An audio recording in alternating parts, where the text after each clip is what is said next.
make it last minute decision. All right, councillors, if I could get you all standing, thanks. I'll open the meeting.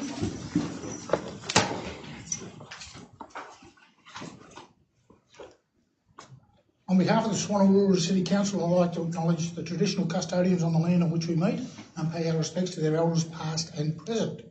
I'll get Councillor King to read the prayer. Thank you. Thank you. We beseech you, Lord, that we may be granted wisdom, understanding and sincerity of purpose in the decisions we are called on to make for the welfare of the people of the rural city of Swan Hill.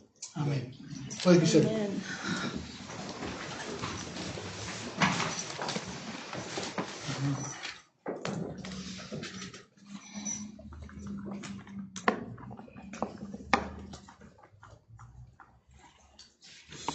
Bring the IT's a bit slow, not quite working quickly enough.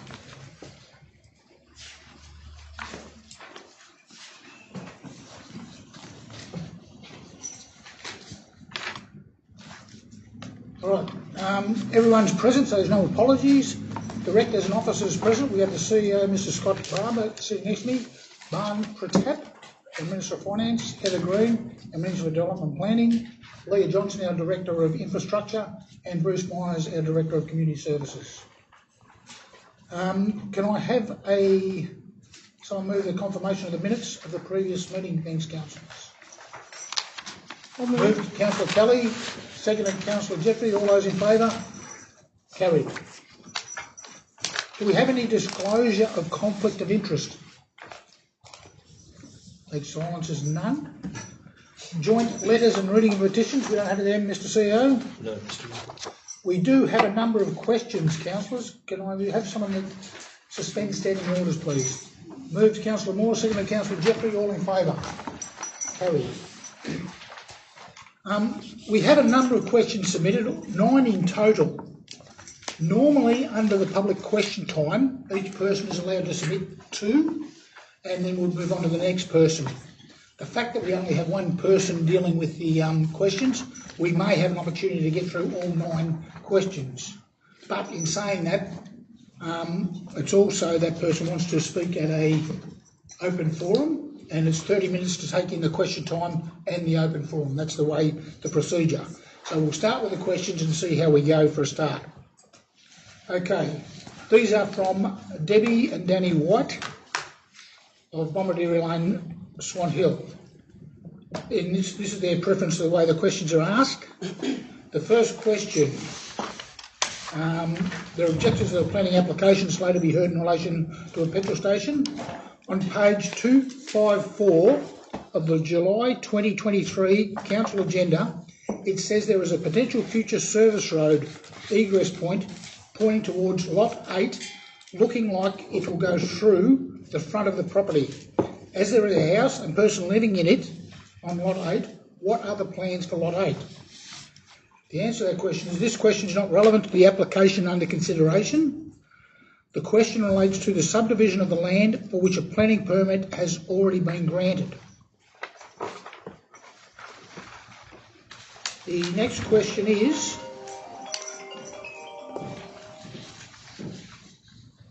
thank you. Just remind me to turn mine off too. The applicant states there is a need for a service station on the south of Swan Hill, and it has been mentioned by some councillors they also feel there is a need for it. As council is considering a future bypass along Aerodrome Road, how can councillors believe this is the best location for a service station? The answer is this is not considered to be a relevant consideration in determination of the application on hand. The potential location of any future bypass route is not under active consideration. Okay, the next questions are, the acoustic report recommended implementation of boundary fences around the perimeter. Referring to page 254 of the July 2023 Council agenda, do the fences on the west and north sides join to reduce the received noise levels to neighbouring receivers as was recommended? It appears there is a gap between them on the plan. The gap is to allow for drainage to enter the retarding basin. The next question. On page 254 of the July 2023 Council agenda, it appears the front of the service station faces Bombardieri Lane, incorrectly called road on the map. As Bombardieri Lane is a no-through lane, is a service station allowed to face the lane or should it be facing the highway? The answer is the site layout has been designed to manage flow of vehicles and pedestrian safety and efficiently across the site. The land has frontages to both the service road, Murray Valley Highway and the Bombardieri Lane. Both on either can be used to serve the development of the site. The next question is, as this is proposed a 24-hour, 7-day-a-week operation, is there a waste management plan to explain how waste will be managed on site or collected? Otherwise, waste collection could occur any time of the day or night, disturbing residents. The answer is a condition limiting waste removal times could be included. Next question. As this is a proposed 24-hour, 7-day-a-week operation, is there a management plan prepared? Otherwise, is or could be possible fuel tankers could arrive at any time of the day or night, disturbing the residents, as they do not need any further disturbance to the peaceful lifestyle they enjoy. A condition limiting fuel delivery times could be included. Next question. They object to this planning permit and would like to know, is there any public lights being installed along Bombardieri Lane? The installation of street lighting is included in condition 21.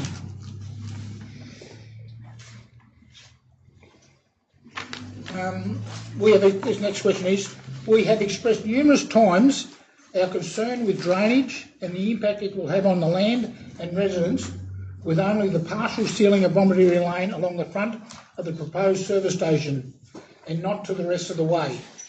We have been told the road will drain towards the highway. If this is the case, where will the water at the highway go and will the road have to be built up for this to happen?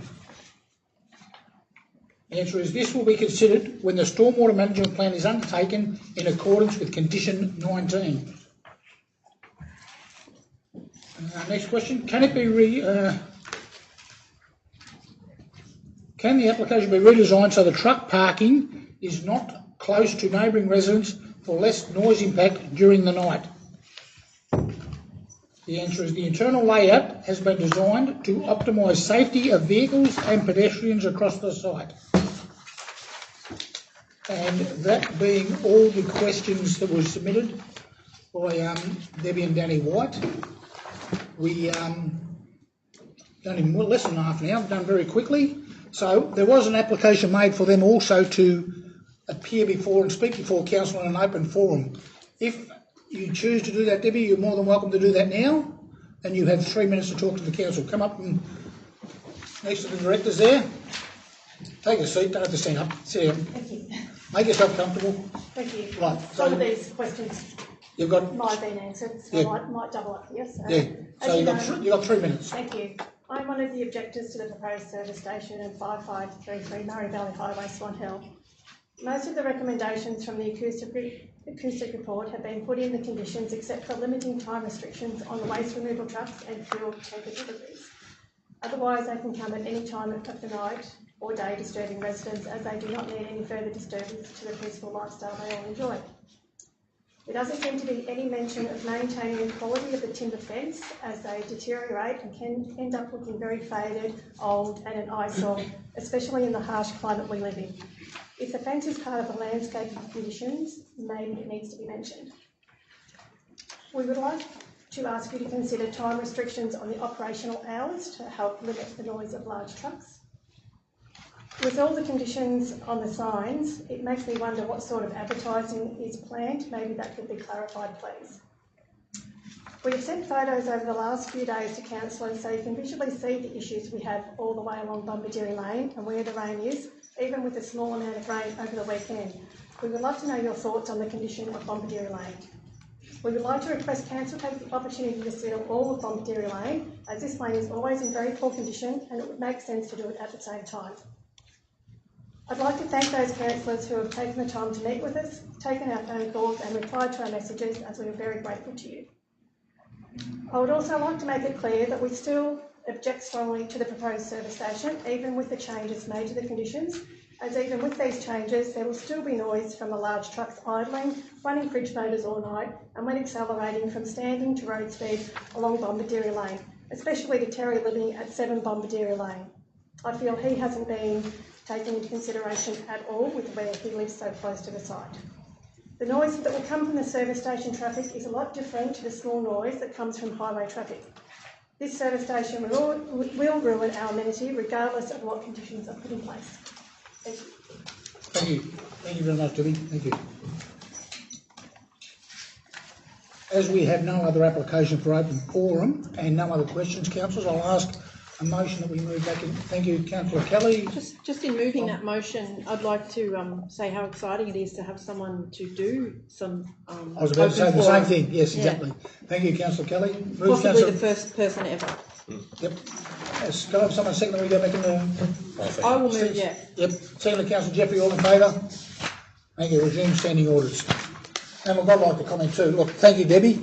You're the first one that used the open forum. I certainly hope there's more people into the future that do use it, and an opportunity for people to actually speak to the council.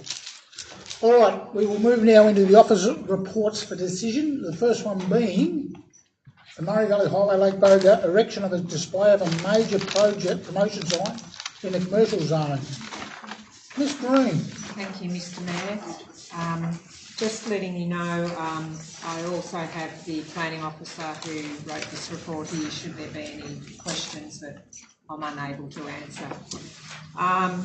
The application is for a large illuminated, well it was for an illuminated major promotion sign on Murray Valley Highway at Lake Boga at the southern entrance.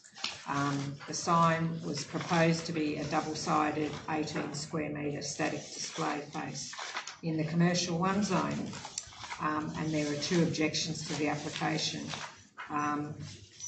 The application was amended during the process to remove the illumination, so it's now not to be illuminated at night. The report is quite comprehensive in terms of how the sign will look, the parts of the planning scheme that must be considered by council when determining whether to issue a permit or not, and the recommendation in this case is to issue a permit subject to conditions.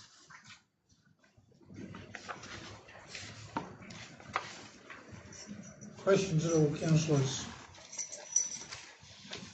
Yep, Councillor Kelly. Just in the report, there's a photo, an aerial photo of the site, and I wondered if that was a recent image, because I couldn't easily. I think it's on page 15. Yeah, I think that's the one.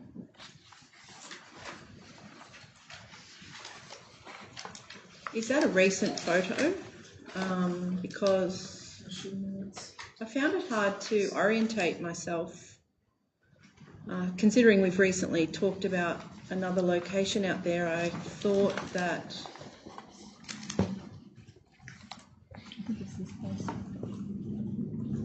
Sorry, is it from our Google Maps or is it from our system?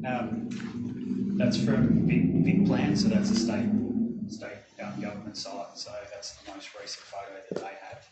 I'd like it if we could, when we get to see photos, like aerial photos, if they could be dated, just so we know, is that from 4 years ago or is that from today? Or because it would be relatively recent. I mean, Google Maps, you often get it's not current, but if you go on the satellite, so just looking at some of the development in Hayes Road there, so some of that is new. Yeah, I just couldn't orientate myself with what I've seen out there in the last few days of, there's a lot more houses out there now, unless I just, that was one photo. That was one question. I'm happy. Yeah, I've got it. 2 more. The objector didn't attend. It says on page 25. He didn't attend, or he or she, on the 25th of the 7th. And I wondered why. Do we know why they didn't attend? And is it an issue with they couldn't get here with in work hours? You know, a lot of councils meet in the evening, but was that why that objector couldn't attend that? I mean, it wasn't a mediation, it was more for them to speak to us. We would normally, and I'll let Warwick answer it any further, but normally if someone really wants to meet with council and speak and they can't make it during the day, we would try and organise another time. But my understanding is they didn't respond. Yeah, and we were actually under the impression they were going to be coming to talk to you, but they didn't come, so we're not sure why. Never found out why. No. The other one was, why does the permit expire in 15 years? The planning scheme states that, so that's a standard for all signs. Okay, and they could just do a carry-on one, ask for another They can one. actually ask for an extension of time for that, yes. And the last question was, how will the responsible authority, which is us, judge satisfactory maintenance? How will we judge that? Because it says we will do that. How will we do that? So, obviously, if the site becomes unsightly, obviously that'll be a call up for council to then obviously send them a letter or call them. And then the management of that site needs to be kept in a neat and tidy manner. The permit actually states that. So should they not keep the site in a neat and tidy manner, they'll be in breach. So. And have they made commitments? Like, have they got a track record of being pretty good with their signs? That's something I can't answer, I'm sorry. Yeah, because I mean, it is, as some of the objectors say, it is near our gateway, it is near our entrance, and it would be upsetting if it does become unsightly. I mean, paint peeling, etc. Signs coming off. We're just asking questions now, Councillor Kelly, not... Oh yeah, I like to contextualise my questions though, Mr Mayor. And I think that's all my questions. Thank you. Yeah, Councillor McKay.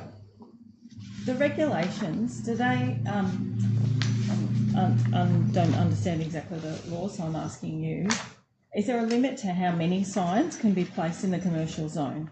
Like in an area like that, like does it say every 10 metres and every 20? Could we, I guess I'm asking, could we end up with 5 signs in that location and 10 more on the way to Swan Hill on the unused commercial land? Well, it's something, because the actual commercial one zone has, for a normal business sign, that have up to 8 square metres, where you can put up a sign for your business and you don't need planning for it. This type of sign triggers planning. It doesn't matter how many you do or the size, it actually triggers it. Yes. So obviously council would then need to take into account the character of the area. We need to take into account all those matters. So there's nothing specifically that would state you can only have 1 sign or 10 signs. We need to assess each one on its merits. So when one comes into council, we have to look at all the scenarios. So could we potentially create a precedent where it's difficult to refuse others because we accept this one? No, I don't think so. No, I think there's the actual planning scheme has sections in there that would actually stipulate that there shouldn't be, sign after sign. It's not worded in that exact way. No. But, so we don't have any specific limitation. Not specifically, but obviously we need to look at signage in the area and see whether it's out of character. So there's a lot of different scenarios that we need to look at when we actually assess them. I have a second question. Yep. Is there any restriction on what it can advertise? No. So it could advertise gambling or Drugs, alcohol or not cigarettes. Yeah, things that aren't bad taste. good for the area. Good. Some people would perceive as not. Well, it's but possible. there's no restriction on what it can advertise. It can be anything at any time. Correct. Great. Thank you. Just clarifying that. I'd like to move the motion as per the recommendations with the accompanying conditions. If anyone's got any more questions, they can ask them, but I've moved the motion. Is that the recommendation on page 26? Yeah. Page 26, yep. And then, I'd like to move an amendment. well, we haven't got a seconder yet for the motion. Can we get okay. a seconder initially for I'll the second. Councillor Jeffrey, all right. Your amendment, I'd like to move an amendment to put in a condition that to appease in relation, that we restrict the content of signage by not allowing the advertising of gambling or drugs or things of bad taste. unfortunately, under my power of the chairman, I don't have to accept an amendment or a motion, as that is outside the powers of council because of the planning permit, the planning application. We can't impose that on the person. It's outside our, and it's not a proper amendment to the motion. We can't stop them doing that. Is that as per what? As per the planning scheme, yes. Yeah. Yep. So I won't accept that amendment. Okay. All right. If there no further, I'll get Councillor Young to speak to your motion, thank you.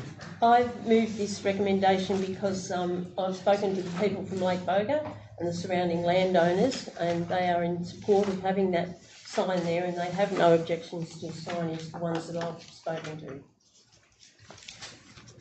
Councillor Jeffrey. I'll support the application and appreciate that the applicant has removed the lighting for nighttime lighting of the sign in response to the objections. It is, I guess, a prime entry into Lake Boga, and anyone that's driven past can see a bit of work there happening. So it's developing more into the future. So I think it's appropriate. Support it and. Look forward to the future works happening around that area. Thank you. Right. Do I have any other speakers for or against? Speakers against? No, I'll speak for. Yep, Councillor Kelly. I'll speak for the motion. I think Councillor Young possibly hasn't spoken to the objectors, so possibly she's spoken to the people who do support it. It seems like something that happens. I don't see it as highly irregular or controversial, but I do hope that it is maintained and that there are no inappropriate types of things put on the sign, because the objectors are concerned that it could be an unappealing entrance. So, hopefully we can be assured that that's the case. Otherwise, it seems like a fair thing. Do I have any other speakers for or against? I'll speak against. Oh, hang on. I will speak against the motion first, all right. Councillor McKay? So, okay. You're against, you're for the motion? Yeah. Speaker against the motion? I just think that this sets a precedent, and that advertising on roadsides can grow, and I don't think that adds to the visual beauty or attractiveness of our towns, and I wouldn't like to see this lead to further signage on the verges of the roads as entrances to the towns, small, large, whatever. And I do believe that you could have any type of advertising that is unsavoury and unwelcome and, not in good public health interests. And I just think it's unnecessary. I don't know when the laws change, but I wish they didn't. Thanks.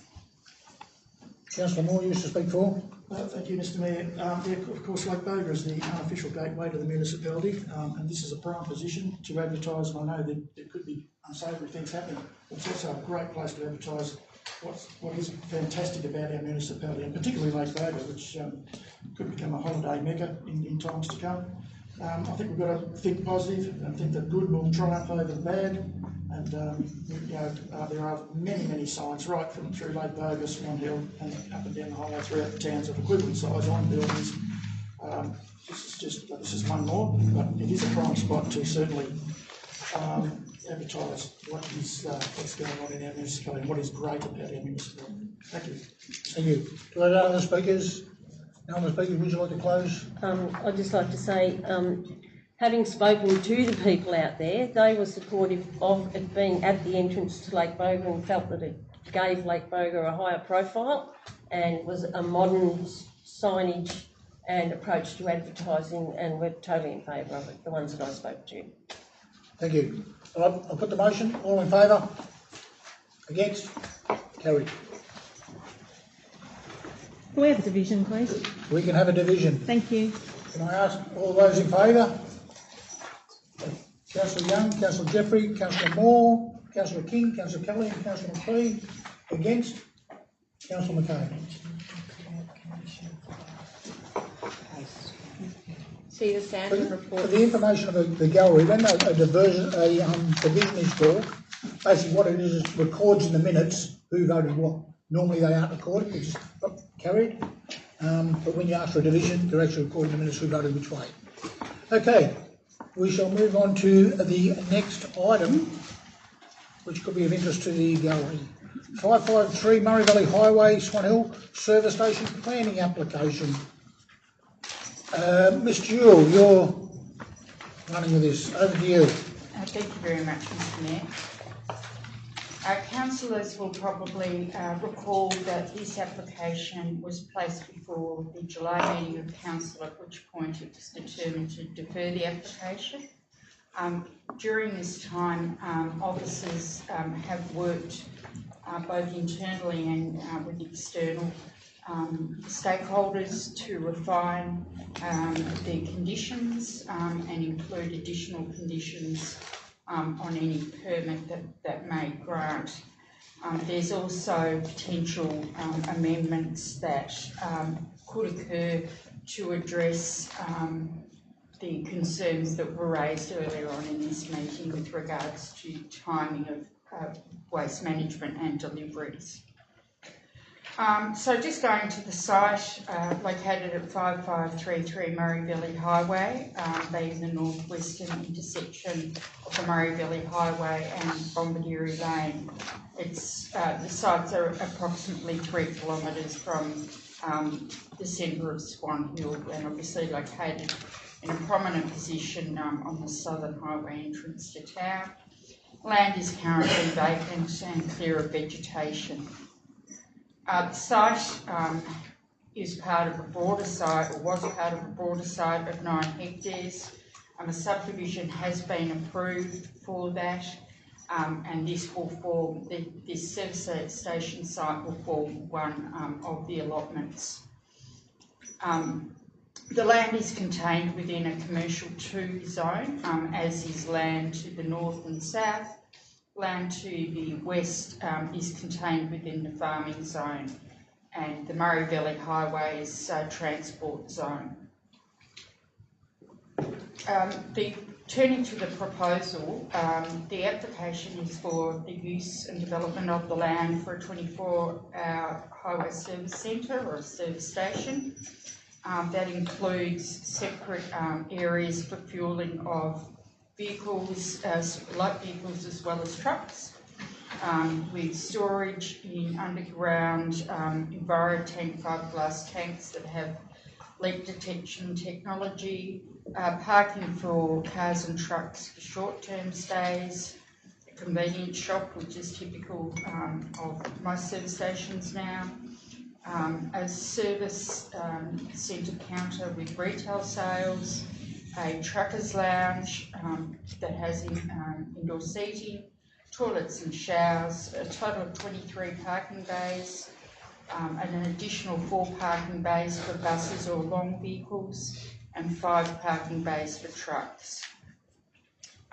The service station gains access from both Bombardiri Lane and a proposed service road that was part of the subdivision application. The layout has been designed in collaboration with traffic engineers to ensure the site operates in a safe and efficient manner. It also should be noted that upgrades to the intersection of the Murray Valley Highway and Bombardiri Lane are required by the Department of Transport and Planning, and this includes a widening of the intersection, and the application conditions also include the construction of Bombardiri Lane, a full construction along that frontage of the site. We have landscaping plans that include trees and shrubs, and the addition of a 3 metre high fence that comprises a soil bunk, topped with a 1.8 metre high solid timber fence, with landscaping with tree planting on both sides of the bund. I shan't labour on the sections of the planning scheme. Suffice to say that the commercial 2 zone encourages the use of commercial areas for offices, for manufacturing and industry, bulk goods retailing and other larger format type uses, as well as business and commercial services. This application has gone through a rigorous evaluation through council, and includes referral to the head of Transport Victoria and Council's engineering department. And there is also a number of additional requirements that these uses must comply with that triggers EPA consideration, but that's separate to this application. I'll take you through to once again repeat that the site was referred to the Department of Transport and Planning. It came back with required conditions and Lower Murray water, as well as obviously internals, and there was no objections received from any referral authorities. In terms of public notification, a total of 6 objectors came forth. We're generally concerned about noise, lighting, increase of traffic on Bombardiri Lane, pollution, contamination of the retention basin, impact on the farming uses, security concerns and dust generation. Once again, it's all laid out for councillors in the report, the response to those objections. But to summarise, there is nothing there that cannot be dealt with by conditions on a planning permit. And we must be mindful of the location of this site on the Murray Valley Highway and in a commercial 2 zone where there's already an ambient level of noise, and commercial 2 zone attracts uses as I've described earlier, that could have far greater generation of noise and impact on amenity without the need for a planning permit. The applicants did have some alterations in response to the objections, including lighting changes, addressing access onto Bombardiri Lane. So in conclusion, councillors, the proposal is considered from a planning perspective to be an appropriate addition to Swan Hill's Southern Commercial Precinct. The proposed uses are consistent with the intent of the Commercial 2 zone, and they're consistent with planning policy. The surrounds of the land to the north and south are becoming increasingly commercial in character, in line with the Commercial 2 zoning, and the proposal does include a transition to the more rural character to the west of the subject site, and this is eased by landscaping that's been proposed. It's impossible to discount the economic benefits that will occur for Swan Hill during the construction phase of 100 jobs and operation of 20 jobs. From a safety perspective, having a place for people to stop and break their drive, have something to eat, is well needed. And as I said, a lot of the concerns of the objectors can be met with conditions, but they do not often relate to the commercial zoning of this land. And therefore, Mr Mayor, we are recommending that a notice of decision to grant a planning permit with conditions occur. Thank you. Thank you, Ms. Jewell. Questions? Yep. Councillor Kelly. Yeah, Ms. Jewell, thank you for that. I wondered, is there an actual acoustic report? Yes. Yeah, is that, because it's not listed here as a attachment, is it here with us in the, is it part of the all traffic impact assessment? Through you, Mr Mayor, no, it's not. An acoustic report considers quite different things than a traffic impact assessment. I know, but I just can't find it, so I'm wondering where it is. I can't explain. Is it in the agenda? I can't explain. I haven't got it in front of me, so... The agenda? You know, I don't have the agenda in front of me. There has been one done. It's not listed. It's not listed. We wouldn't give you everything. No, otherwise otherwise it'll be this big. Okay. But it's not listed, so Yep, you're okay. not. With a lot of the amenity issues, it says that the old how will the responsible authority monitor these things, such as appearance of buildings, emissions, noise, vibration, smell, etc., etc. Do we have the resources to monitor those things?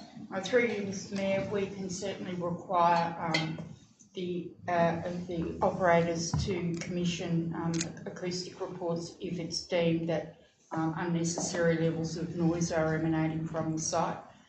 Once again, a lot of those things can be assessed just by visual inspection. Mm-hmm.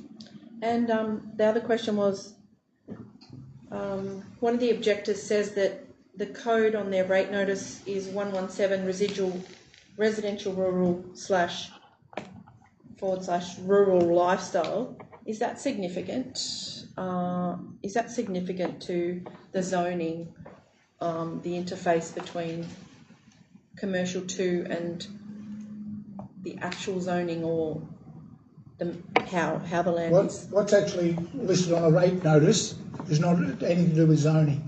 The zones is completely different. It's a rating system. Okay. That's also that the zoning and the rating system is completely different. That code 117, that has nothing to do with zoning. The zoning, no.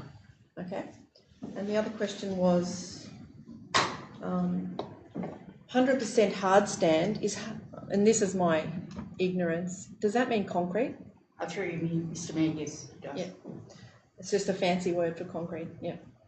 And the 20 jobs that are talked about in the material, is that EFT, 20 EFT, or 20 casual, or? Through you, Mr Mayor, we just have to accept on face value what is given to us by the applicants. We don't ask for a breakdown of who is part-time or full-time or casual. And then it's talked about a lot too, where is the legal point of discharge? The drainage, stormwater? Through you, Mr Mayor, this is a planning permit application. Those matters are dealt with when we get further into the engineering considerations that are part of the conditions. Could we have that answered though in the room? I haven't got... By someone else apart from yourself? It would have to be probably through the engineering department, yes. I'm happy for Peter to respond to that. You wanted to respond to that? Yeah, Mr Ross, we've got a... There will be a stormwater management plan that will be developed, but we can talk about the basin. That's right. Through you, Mr Mayor. As part of the conditions there, a drainage plan has to be submitted. Initial drawings indicate there will be a detention pond adjoining the service station. That will be the legal point of discharge. It's also the legal point of discharge for other lots within that development as well. Through community, is that through consensual arrangement between the landholders? That was a requirement of the subdivision, I believe. Okay, yep. And the last question is, it says that it's going to be EV and hydrogen ready. What does that mean, ready? Does it mean they'll have it, or does it mean... Through you, Mr Mayor, I'd assume it means it's ready. You We know, would have the applicant, when they infrastructure. approached us, they said it'll be, lines will be in there ready for, if they go to hydrogen vehicles, they just bring hydrogen in and can pump it out through their thing, same as EV ready. It will also be EV ready. So Does that mean it'll have an EV it'll charger? have the ability to go that if they so choose. And if the system chooses that. Thank you. That's a business consideration of them, but most petrol stations these days will be silly not to go hydrogen or EV, because that's the way we're looking at going into the future with vehicles. So most new garages allow for that in their planning. Yes, is you finished there, Councillor Kelly? Yes, thank you. Councillor Moore? In regard to one of the most recent fuel station builds, has there been any biosecurity breaches from the pie face? Biosecurity was brought up as an issue at our council surveys, which are right next door. Has there been any biosecurity breaches from the positioning of that? Not that I know. Do we have any complaints from lights, noise, fumes from the Reardon or Amble service stations in Kallua Street, which are only 70 metres from those fuel stations? And particularly the Reardon's one, where the trucks come in and their lights are straight across the road and they fill up 24 hours a day. Do we have any complaints from those people at all? Not that I'm aware of. Do we get any from the pie face fuel station? Do we get any complaints about noise, lights, fuel fumes from the caravan park, residences or commercial operators, which are all within the same zone or distance as the objectors that are objecting to this development? No. No. Thank you. Councillor King? Yeah, my question relates to condition 53, Ms. Jewell. I'm just wondering whether that's a copy and paste error or not. Talks about the permit expiring 15 years from date of issue, which was a question that came up in the previous application, at which time the sign and all supporting structures must be removed. Good pickup. Through you, Mr Mayor, that condition was at the request of the Department of Transport and Planning and relates to the signs only. So does that mean the signs will be removed after 15 years out the front? Through you, Mr Mayor, once again, like the previous application, extensions can be requested or a fresh permit granted. Just to add to that, I think it's a way of ensuring that the signs are maintained in good condition. Okay, thank you. That's fine. I have a question. Yeah, Councillor McKay? In regard to, on our planning scheme, it does state that one of our priorities for including in the planning scheme is a heavy vehicle bypass. Are the applicants, is it normal practice to make the applicants aware of future planning designs, or is that not done? Through you, Mr Mayor, no, it's, that's just a state standard provision. Yeah. So they're not necessarily aware of that. Well, they would be aware of it because it's a team of qualified, experienced consultants that have prepared it, so they would be aware of the requirements of the planning scheme. But is it relevant? No.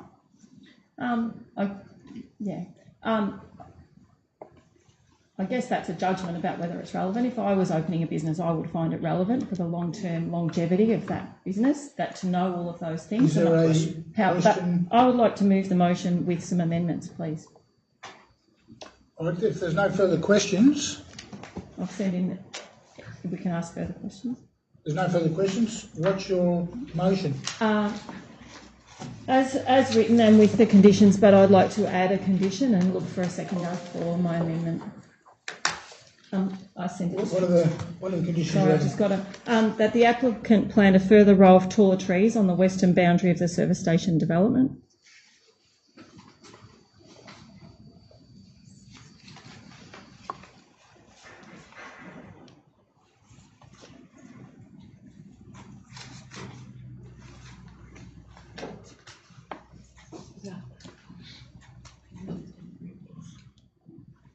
You can add it in. You can add another limit. What is the limit delivery times from 12 AM to 6 AM?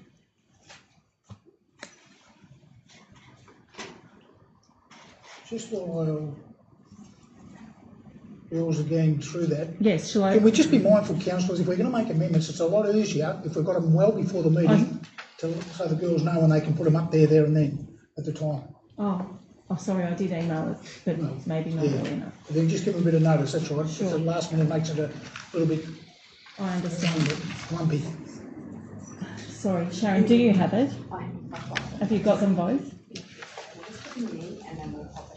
I'll just verbally say the second amendment is that the applicant construct the entirety of Bombardieri Lane with bitumen to ensure the residents of Bombardieri Lane are able to maintain access and to reduce potential future maintenance costs to council.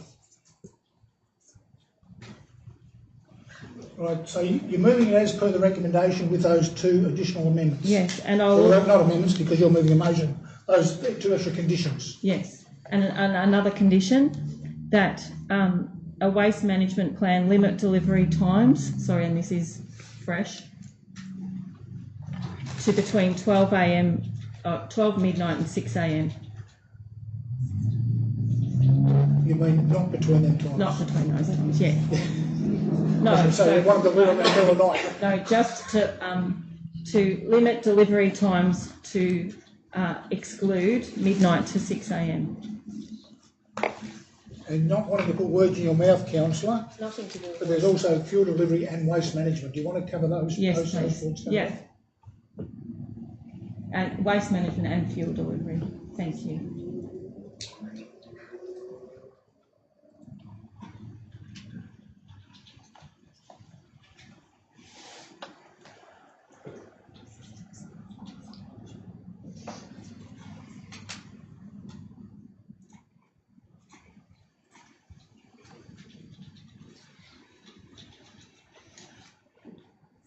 Just FUEL. Yes. Oh no, it's just a fuel typo. delivery.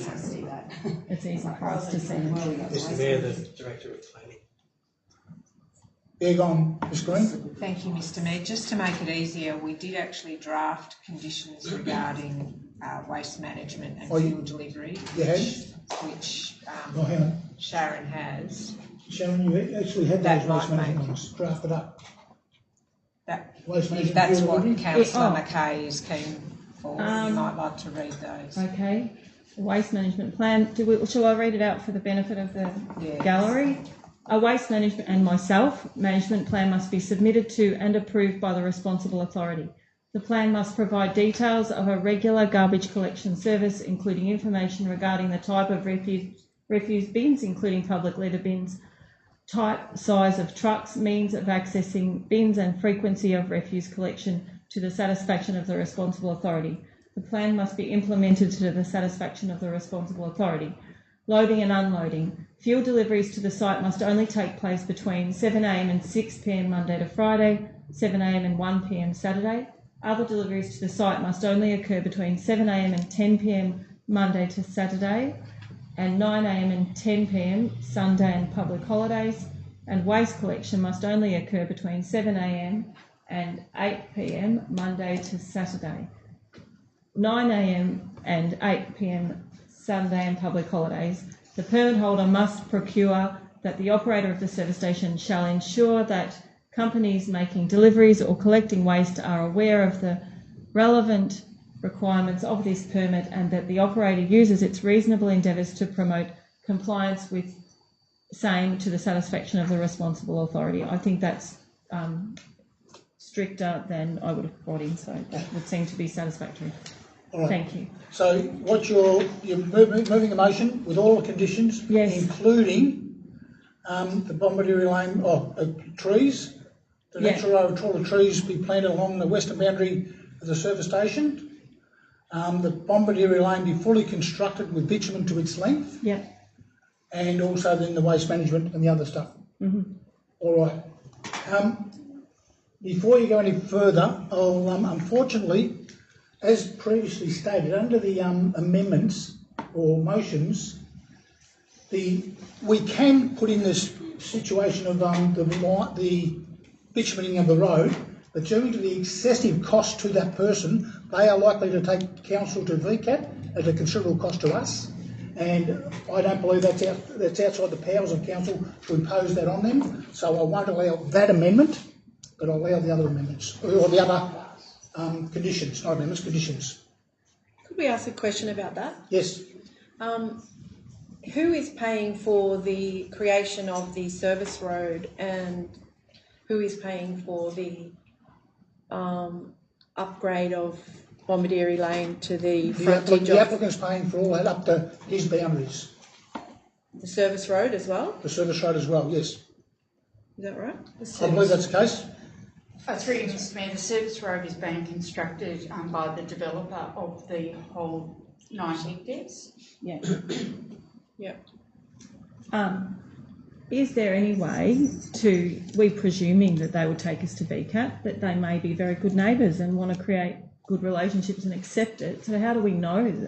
Is there any other way for us to negotiate this type of condition without putting us at risk of going to VCAT?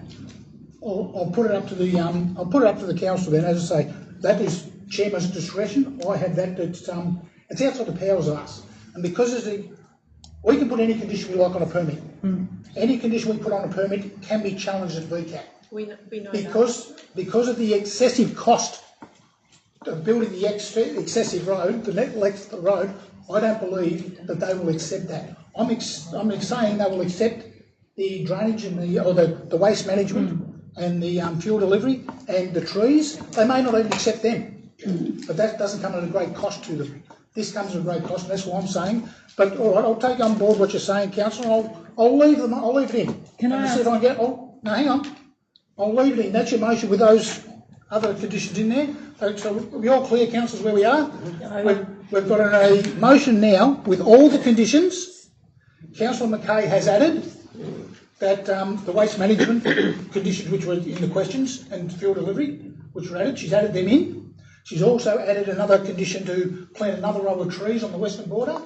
And also the other condition is she wants the applicant to build the full length of Bombardieri Lane. I was saying no to that point, but So that's the applicant for the developer for the service station? Yes, the applicant who's putting in for this application. Okay? And I'll leave it up to council then. Mr Mayor? Yes? Can I just ask if any of the other councillors have any other amendments they'd like to add? Hang on. It's important. You can't do that, Councillor McKay. You're moving a motion. Okay. You'll move the motion. I need to get a seconder for that motion. Thank you, Councillor Kelly. Do I have any amendments? No, I'll move an amendment to the amendment, if I may. Well, it's not an amendment, it's a motion. It's a motion. That's a It's motion. separate. No, it's a motion. That's a motion. I'll move an amendment to the motion. Yes. If I may, which I forwarded to Sharon earlier, which would delete. This would be your determination, Mr. Mayor, because I would delete the full construction of Bombardieri Lane and replace it. Once Sharon gets it up on the screen, apologies Sharon, happy to read it out as it's coming up. So there it is there, number 2. So issue the permit. Number 2, council be fully briefed by council officers prior to the approval of planning permit condition 19, which is the drainage plan approval, and condition 22, which is the Bombardieri Lane upgrading and proposed service road construction approval. I'm happy to leave in the extra row of trees. Happy to leave in the waste management plan. I was going to propose that anyway. And the other one I was going to add in, which was a last minute one, apologies Sharon, after hearing Debbie speak so well to the meeting, was to have that the boundary fence be complete and an alternative drainage solution be sought. Wording can be however you. I think I sent that through, Sharon, after Debbie spoke, but the boundary fence be completed so there's no gap in that northwest corner. I'm sure they can come up with some sort of drainage system that goes under the fence as opposed to leaving part of the fence out. Yeah. Is that clear or not that clear? Yes? No, I don't. All right, hang on, councillor McKay, just hold on a second, we've got it. But you may not accept that as an amendment because I'm actually deleting part of the motion. So, Well, that's an amendment to the motion, that is an amendment, removing or adding a condition. All right, so, hang on, No, I have to just hang accept on, it. councillor McKay, we've got a process to go through. We haven't got a second for this amendment yet, so let's at least get a second to the amendment. Hang on, just we'll be clear on what we've got, councillors. sorry, So- Sharon, I think I said an alternative drainage option be considered for the northwest corner to allow for full construction of the perimeter fence. Oh, there you go. Sorry. Yes, thank you.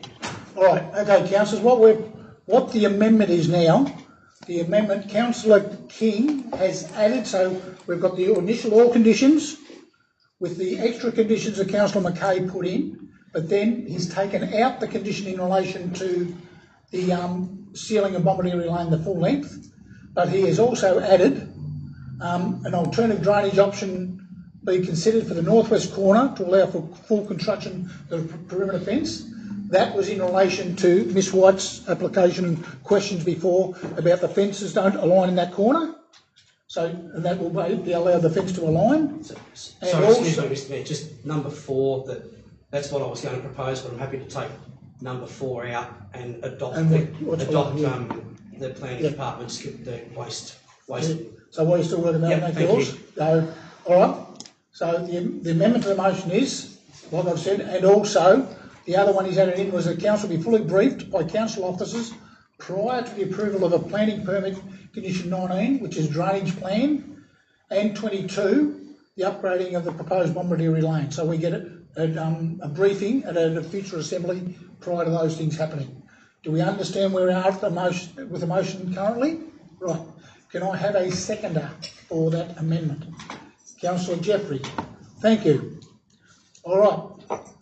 There's no further amendments, I don't believe. No. All right. We are now just speaking, Councillor King, to the amendment. Mr. Mayor, can I just ask a question about the process? Yes. I thought I had to accept or not accept the amendment. No. No, because only- we've got you've got to move in a seconder. Right. Only if it's a small. But I'm saying you wouldn't accept it because you're taking your part of it out. That's why I said not to accept it.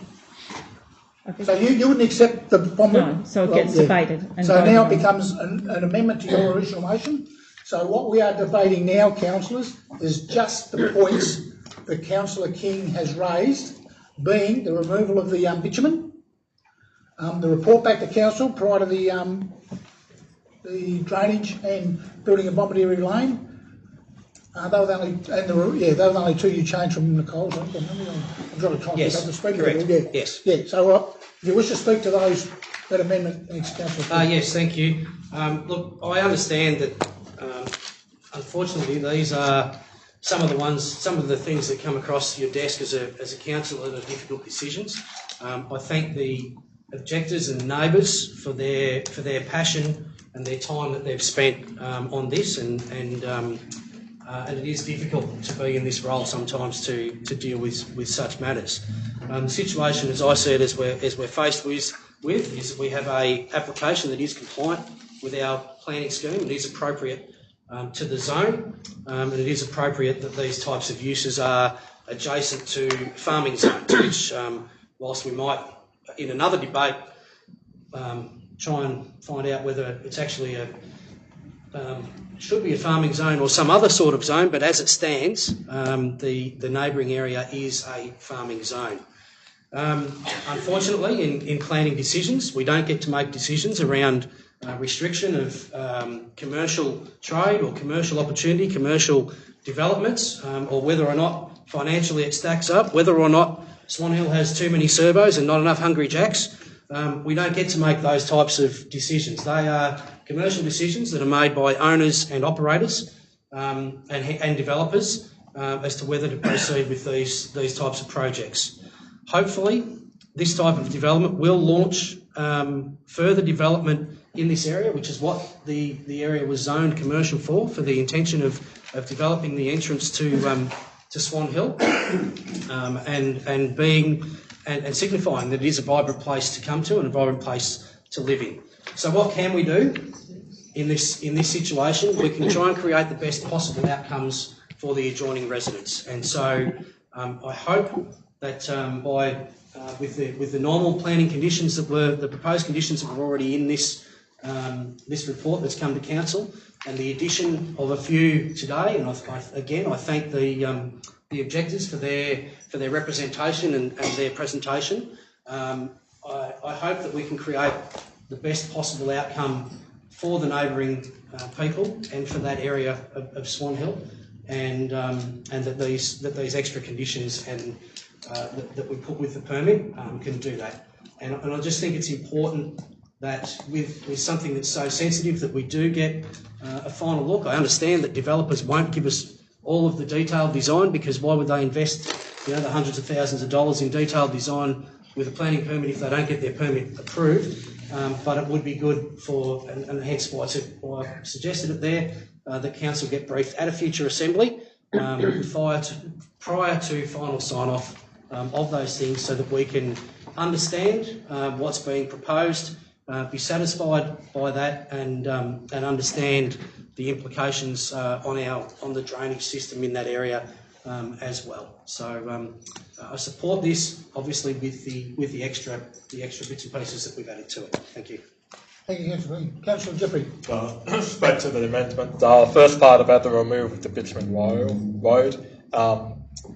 I sympathise with the objectives and the motion put forward by Councillor McKay, but it would be a significant cost to the developer.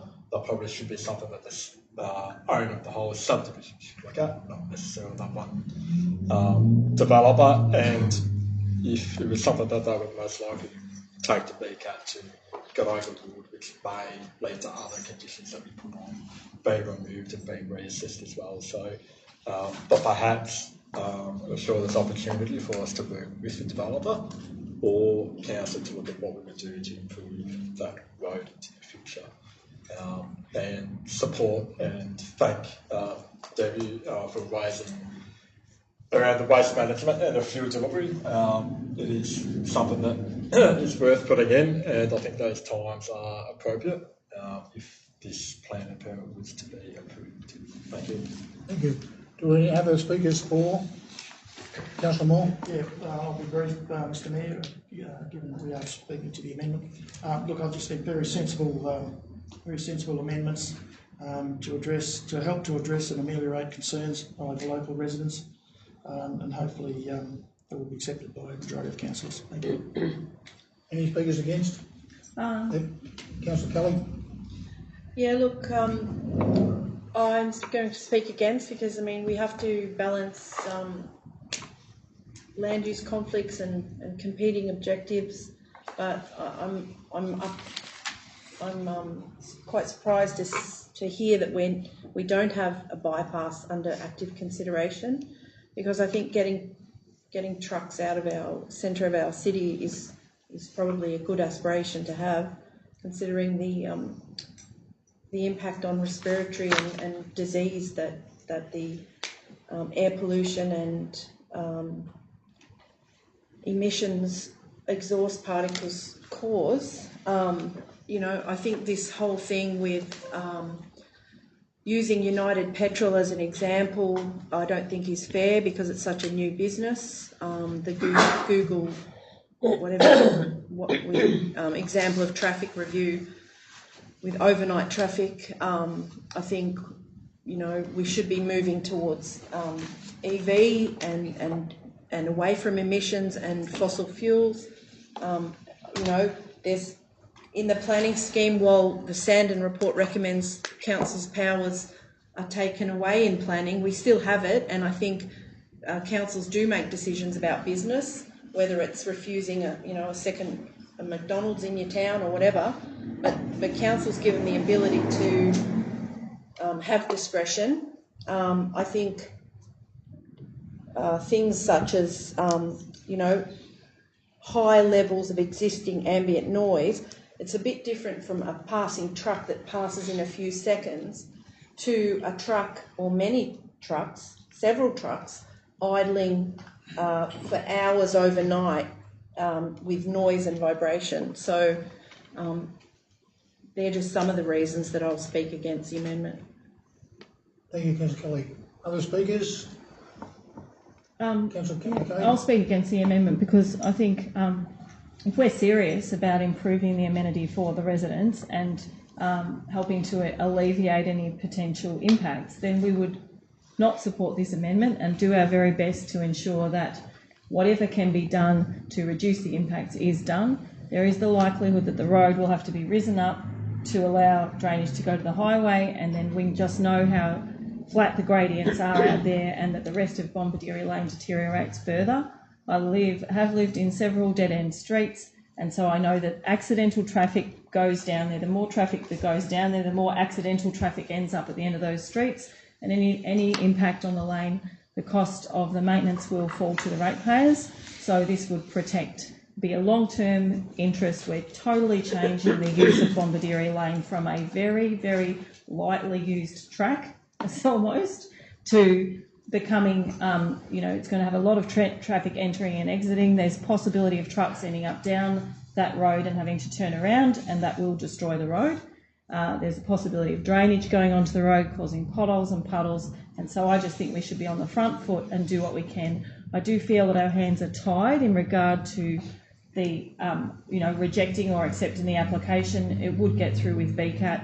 I feel it's not great strategic planning, but I do accept a benefit to transport drivers of having, a stop there. But I do think if we're genuinely get in there and try our best to make it the best for those residents, because it's all very well to say they can pursue those things through VCAT or we can pursue it with the developer. Why don't we make sure that do our very best to make sure that happens?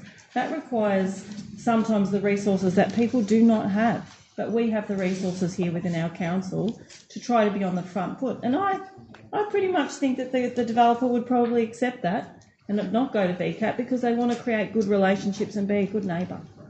So I encourage the other councillors to vote to reject this amendment and support the amendment that gives more certainty to the people who live in the region and find that good balance. Thank you, Councillor McKay. Any other speakers? Would you like to reply, Councillor King? Just to say that I believe that the amendment delivers a balanced outcome without being onerous, outside the requirements of the developer, and I believe this will create as good an outcome as we can create, and there will be some benefits for the neighbouring residents in the road construction element as it stands with the intersection to the highway anyway. Thank you. Thank you, Councillor King. All right. Now, what I am putting now is the amendment only. So those in favour of the amendment? Those against? The amendment is carried. The amendment now becomes the substantive motion. I think it's all been said, Councillor King. I have nothing further to add. Do we have any other speakers for Councillor Moore? Yeah, well, thank you, Mr Mayor. I think this is a very exciting time for Swan Hill, given that this is going to be hydrogen and EV ready. Whether it's fuel cell electric vehicle, battery electric vehicle, solid state battery electric vehicle, this sets us up for the future. I know that, conceivably in 10 years' time, trucks won't be idling. They'll be electric. So they won't be making any noise within 10 years. So we've got to keep an eye on the future. I know there'll be a bit of possibly some inconvenience in the meantime. And the objectors I'd like to thank for everything you've said. I've known some of you for 40 years and I have a huge amount of respect for you and your opinions and your place within the community. So I do value that. But I think we've got to look to the future. Trying to fix drainage issues by disallowing the energy station seems very counterintuitive to me. We fix drainage issues with well-constructed and funded drainage plans, which we hopefully have coming, that future-proofs our municipality.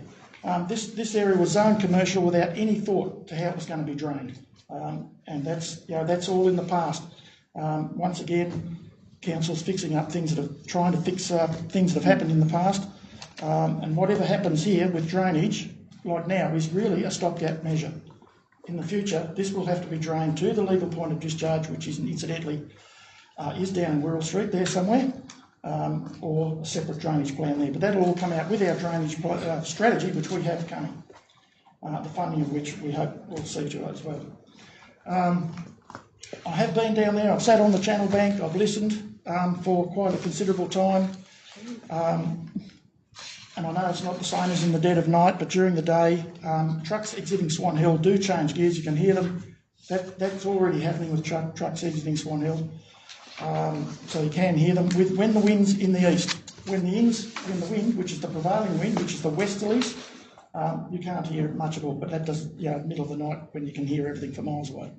But during the day, there is probably going to be no difference. The same amount of traffic will be going up and down that highway. And hopefully people will come to that area to avail themselves of what will be a first for Swan Hill. Why do we need another energy station? I suspect that the old style energy stations, having to retrofit those with hydrogen and electricity points may be actually too expensive, and they may even close down, and those ones that are closer to our CBD, and that'd be a good thing if that happens, if we can get those petrol stations out of our, or close to our CBD. So this is private enterprise at work, and I think this is a great thing for Swan Hill. Sets us up for the future. It shows that we are ready for business. Thank you. Thank you, Mayor. Do we have any speakers against? Yep, Councillor Kelly.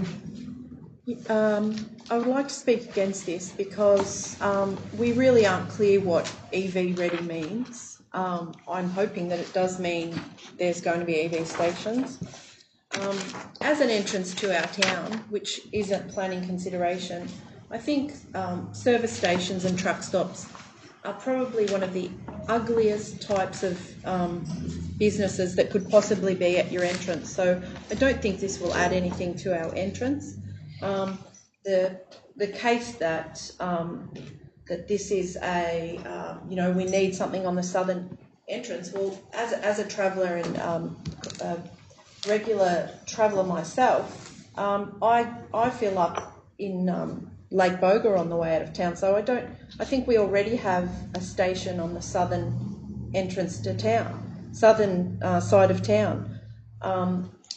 So, there is also BP that's in the southern part of town. So in a planning context, that's two on the southern aspect of town.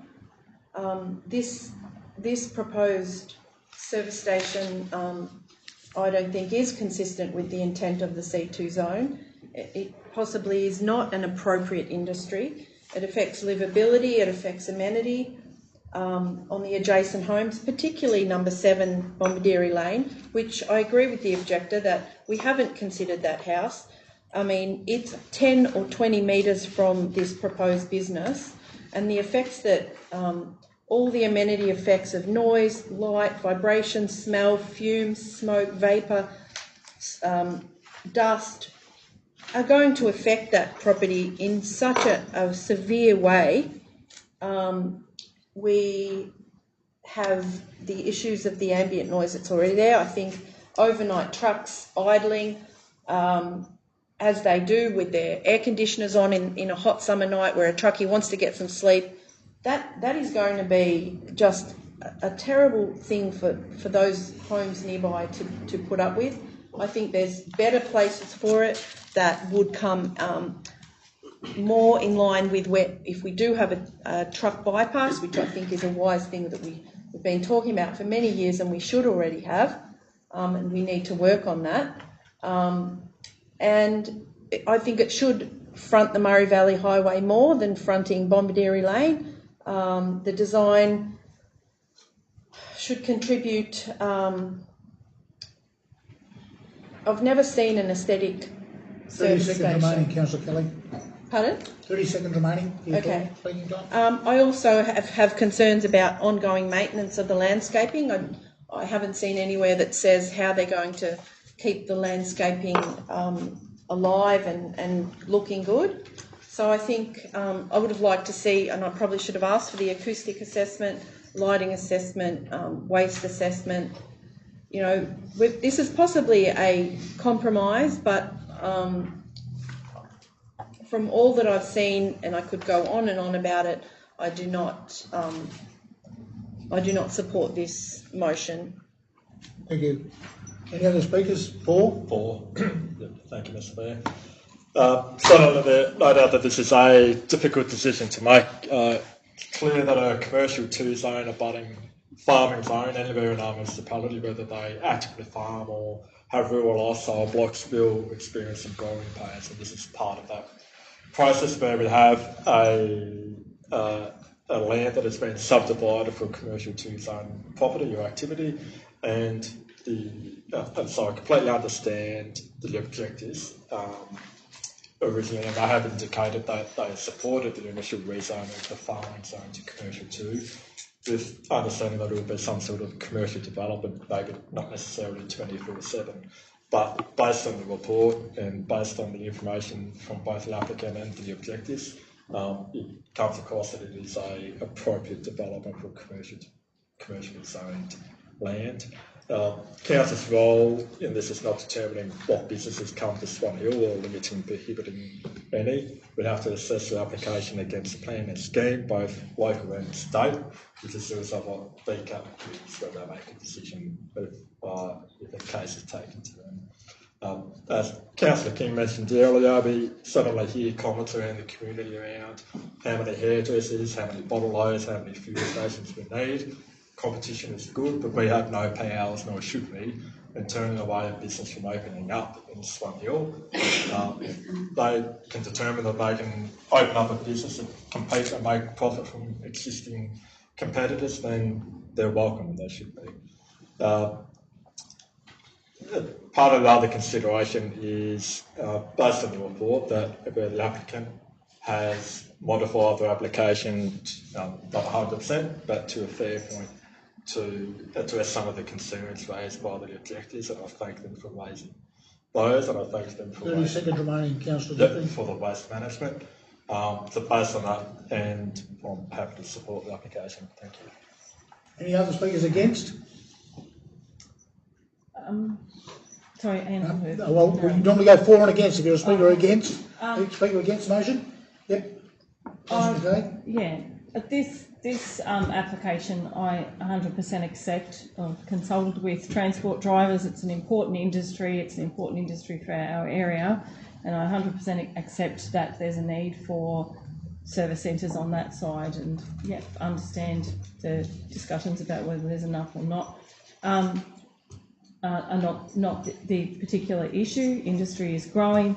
However, I'm really into council. Strategic planning is so important, and I'm heartily disappointed that we're ending up with a service station downstream of any potential heavy vehicle bypasses that make future planning. It's not perfect future planning, and that's for sure. Thank you. Thank you. Speak for the motion, Councillor Young. Thank you, Mr. Mayor. I just want to thank all the people that have come along and contacted us and spoken to the councillors with all the different issues to do with the houses around there. And while I can relate to and sympathise with a lot of those objections, I think I'd probably feel the same way about having a service station put there. I think one of the big things that I'm thinking is if this goes to VCAP, it will be allowed to go through. So I think that's probably one of our prime things, because when you look at the zoning, it's what the zoning is there for. So I say sorry to these people that do live out there, and I can understand their concerns, but I think we'd be costing the ratepayers more money to let it go to VCAP. Thank you. Thank you. You do have a right to reply. Thank you. Yeah, I'll just briefly close the debate. Thank you, Mr. Mayor. Just to address the EV ready and what that means. What that means is that there's conduits installed under the concrete. Hydrogen ready means that there's plumbing for hydrogen installed under the concrete. So should those technologies develop, should the demand for EV vehicles increase so that people aren't filling up their car, but rather they're plugging in their car, or their truck, or whatever they choose to, whatever their mode of transport is, it means that those facilities can be retrofitted much more cheaply than, as Councillor Moore alluded to, existing old service stations, which will need to cut up significant pavement areas to reinstall those types of facilities. So that's what EV ready and hydrogen ready means. Just to address a couple of the other things, unfortunately, yes, I accept that there's a residence that's directly across the road in Bombardieri Lane. The residence is in a commercial zone. It's not in a residential zone, and the adjacent land that we're talking about to the west is zoned farming. It's not residential or lifestyle land. The fuel station, whilst Councillor Kelly might not like the look of it, for example, it will be a very small part of the commercial development in that area down there. And when we look at other places like Echuca and Shepparton, Bendigo, for example, fuel stations regularly form part of a commercial sector in that sort of highway entrance area to town. Just to close, the bypass is a plan. We talked about it at length in our 2050 visioning workshops. It is a plan, but we're not there yet, and I'm not sure where we're going to find the $5+ million to construct it. It's not going to happen in the next 12 months. It's probably not going to happen in the next 5 years. I'd hope it can happen in the next 10, but we're a long way out from a western bypass happening around Swan Hill. But yes, we have a vision to have it. Just to wrap up, the motion as it stands, I believe, is what we can offer to that vicinity, to the objectors. I thank them again for their participation in this process. As councillors, we do have to make difficult decisions. So I hope that as best as possible, again, we've addressed their concerns in the motion. Thank you. Thank you. Well, I will put the motion. Those in favour? Those against? Carried. All for division, Mr Mayor. All for division. All right. Those for the motion? We have Councillor Young, Councillor Jeffrey, Councillor Moore, Councillor King, Councillor McKay and Councillor McPhee. Those against? Councillor Kelly. Did you get that? Yours? Right. Okay. As the Chair, I can't get involved in the debate, but I would also like to just comment on the objectors that did make the appearance. Thank you for your time for coming along. And as I say, planning, unfortunately, there's always a difficult decision with council. And either party has the option to go to VCAT, even still now. Okay, we shall move along to the next report, councillors.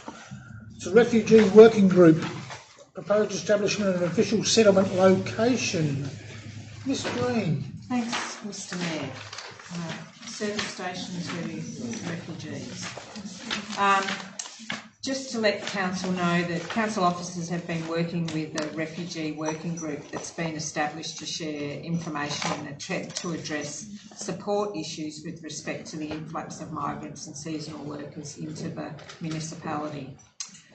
The group is largely volunteers from local churches. It includes Victoria Police and community support groups and council staff attending on a regular basis.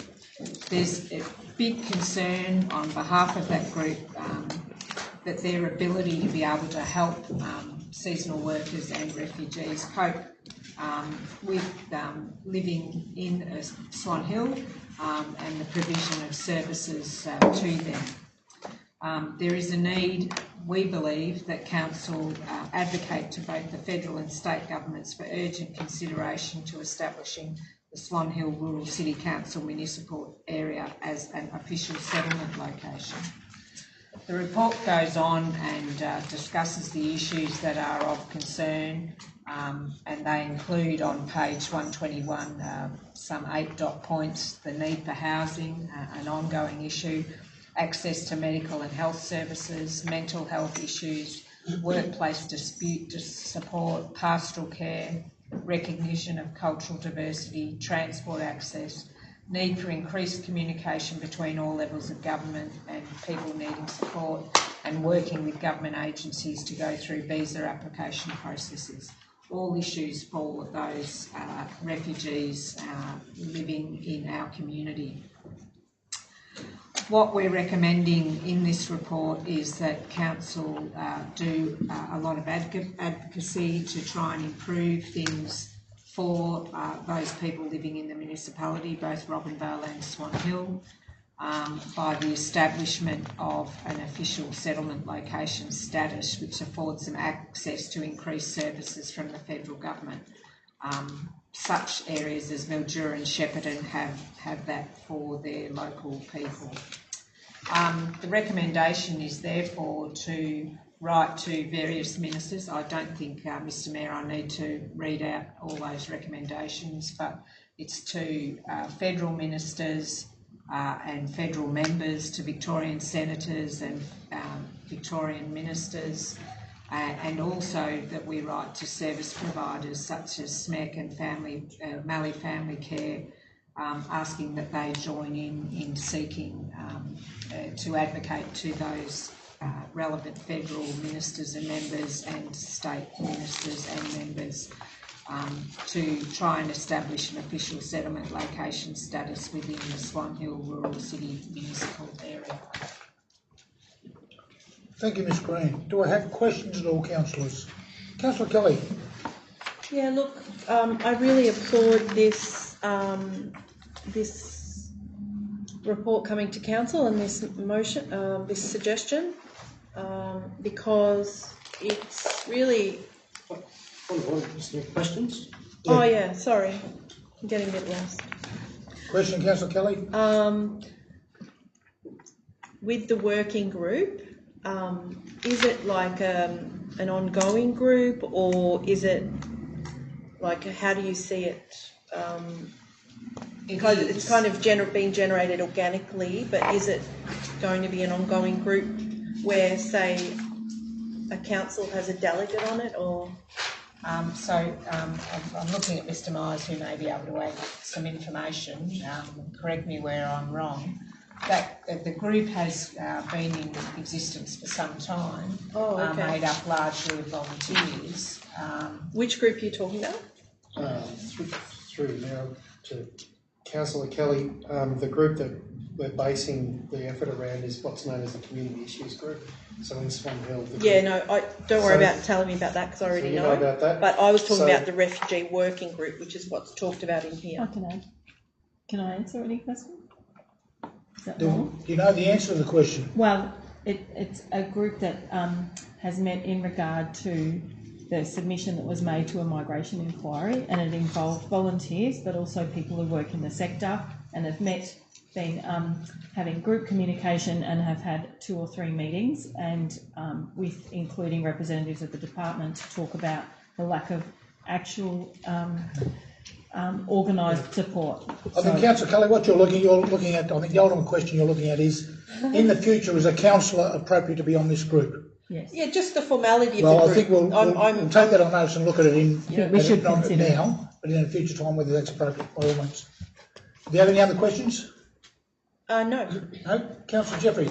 Yeah, just a question on the financial implications. Got here that there will be minimal costs for the advocacy campaign, but if we're successful in becoming an official settlement location, is there scope? I think that will include staff to provide support services. Would that be a federal, state, or would that be a local government that will take that?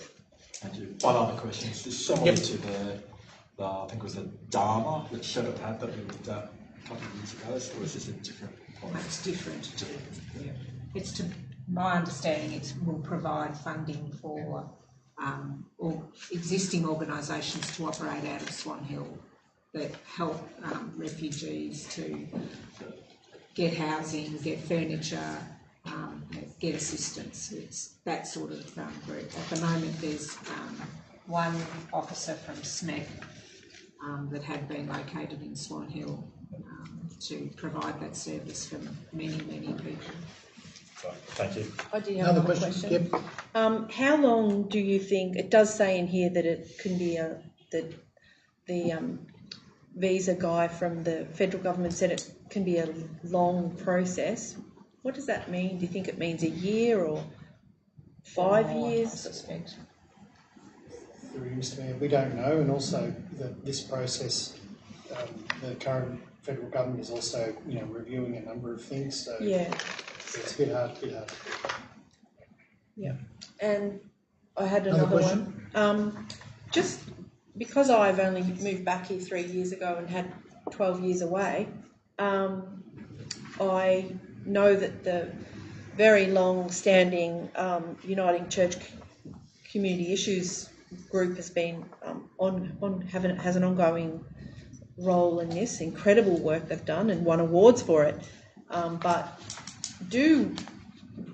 we are working with Sunraysia Mallee Ethnic Communities Council, SMEC as they're called, which is such a cute name, but it's anything that's based in Mildura is hard for us because Mildura's 2 hours away. We're getting a question, Councillor Kelly. So why don't we have our own SHEC, Swan Hill Ethnic Communities Council? And is there some history there that I don't know about of, like, I think the need is here enough.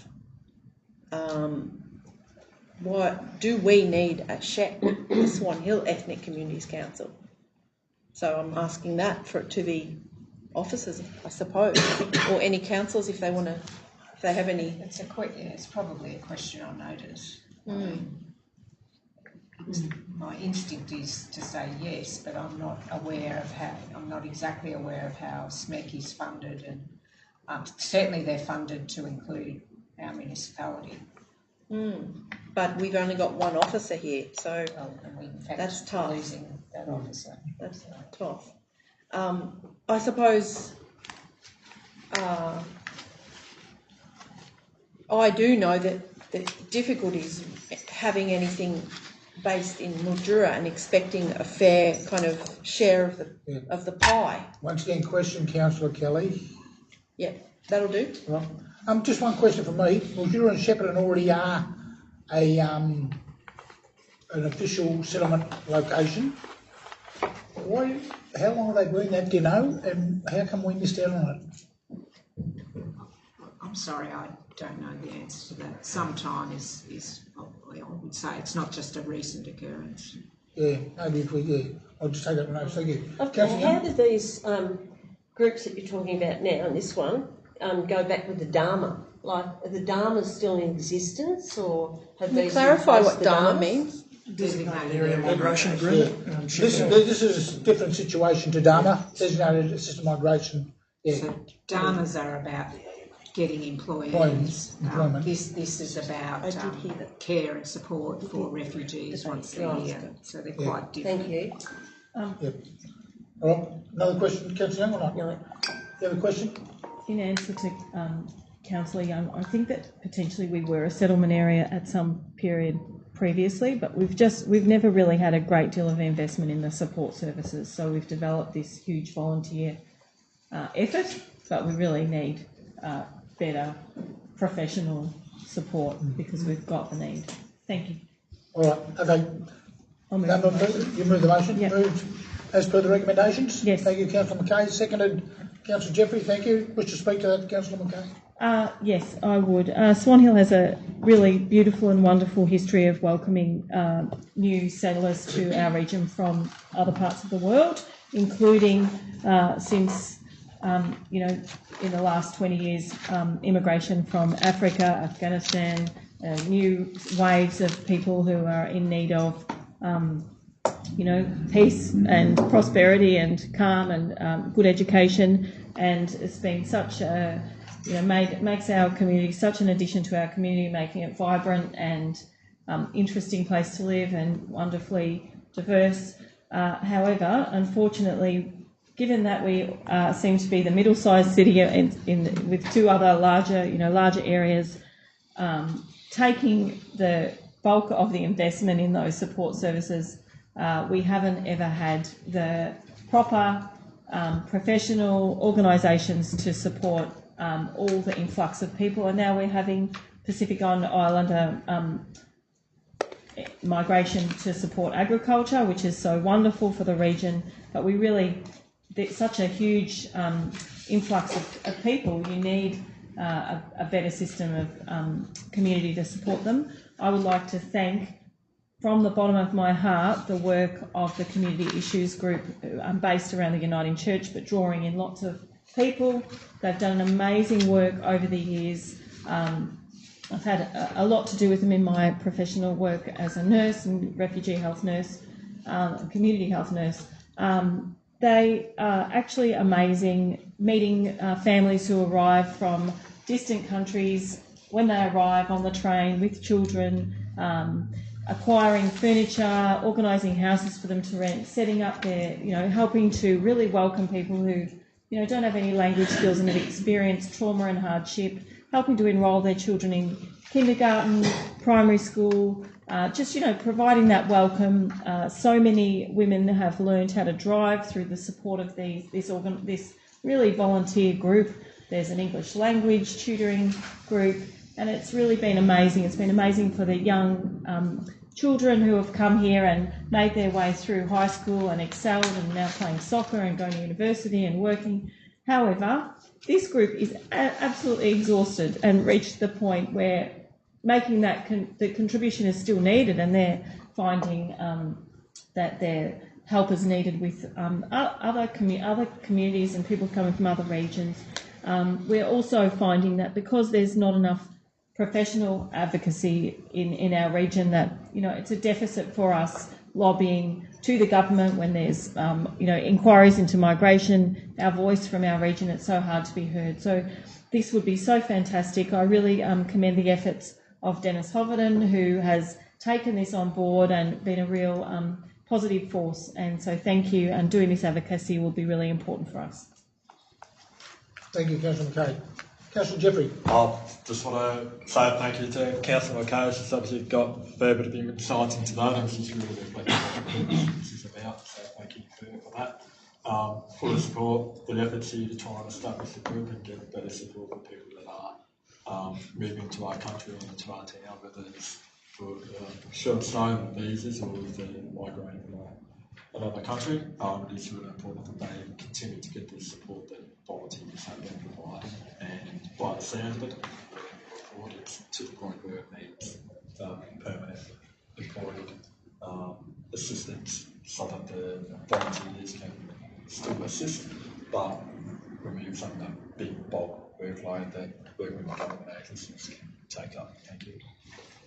Thank you. Any other speakers? Councillor I'd just like to say, similar to Councillor Nicole, I've had quite a lot to do with the group connected into the Uniting Church, and also a lot of the different groups through the horticultural industry that have worked with a lot of people that have come out here to supply labour, but particularly as refugees.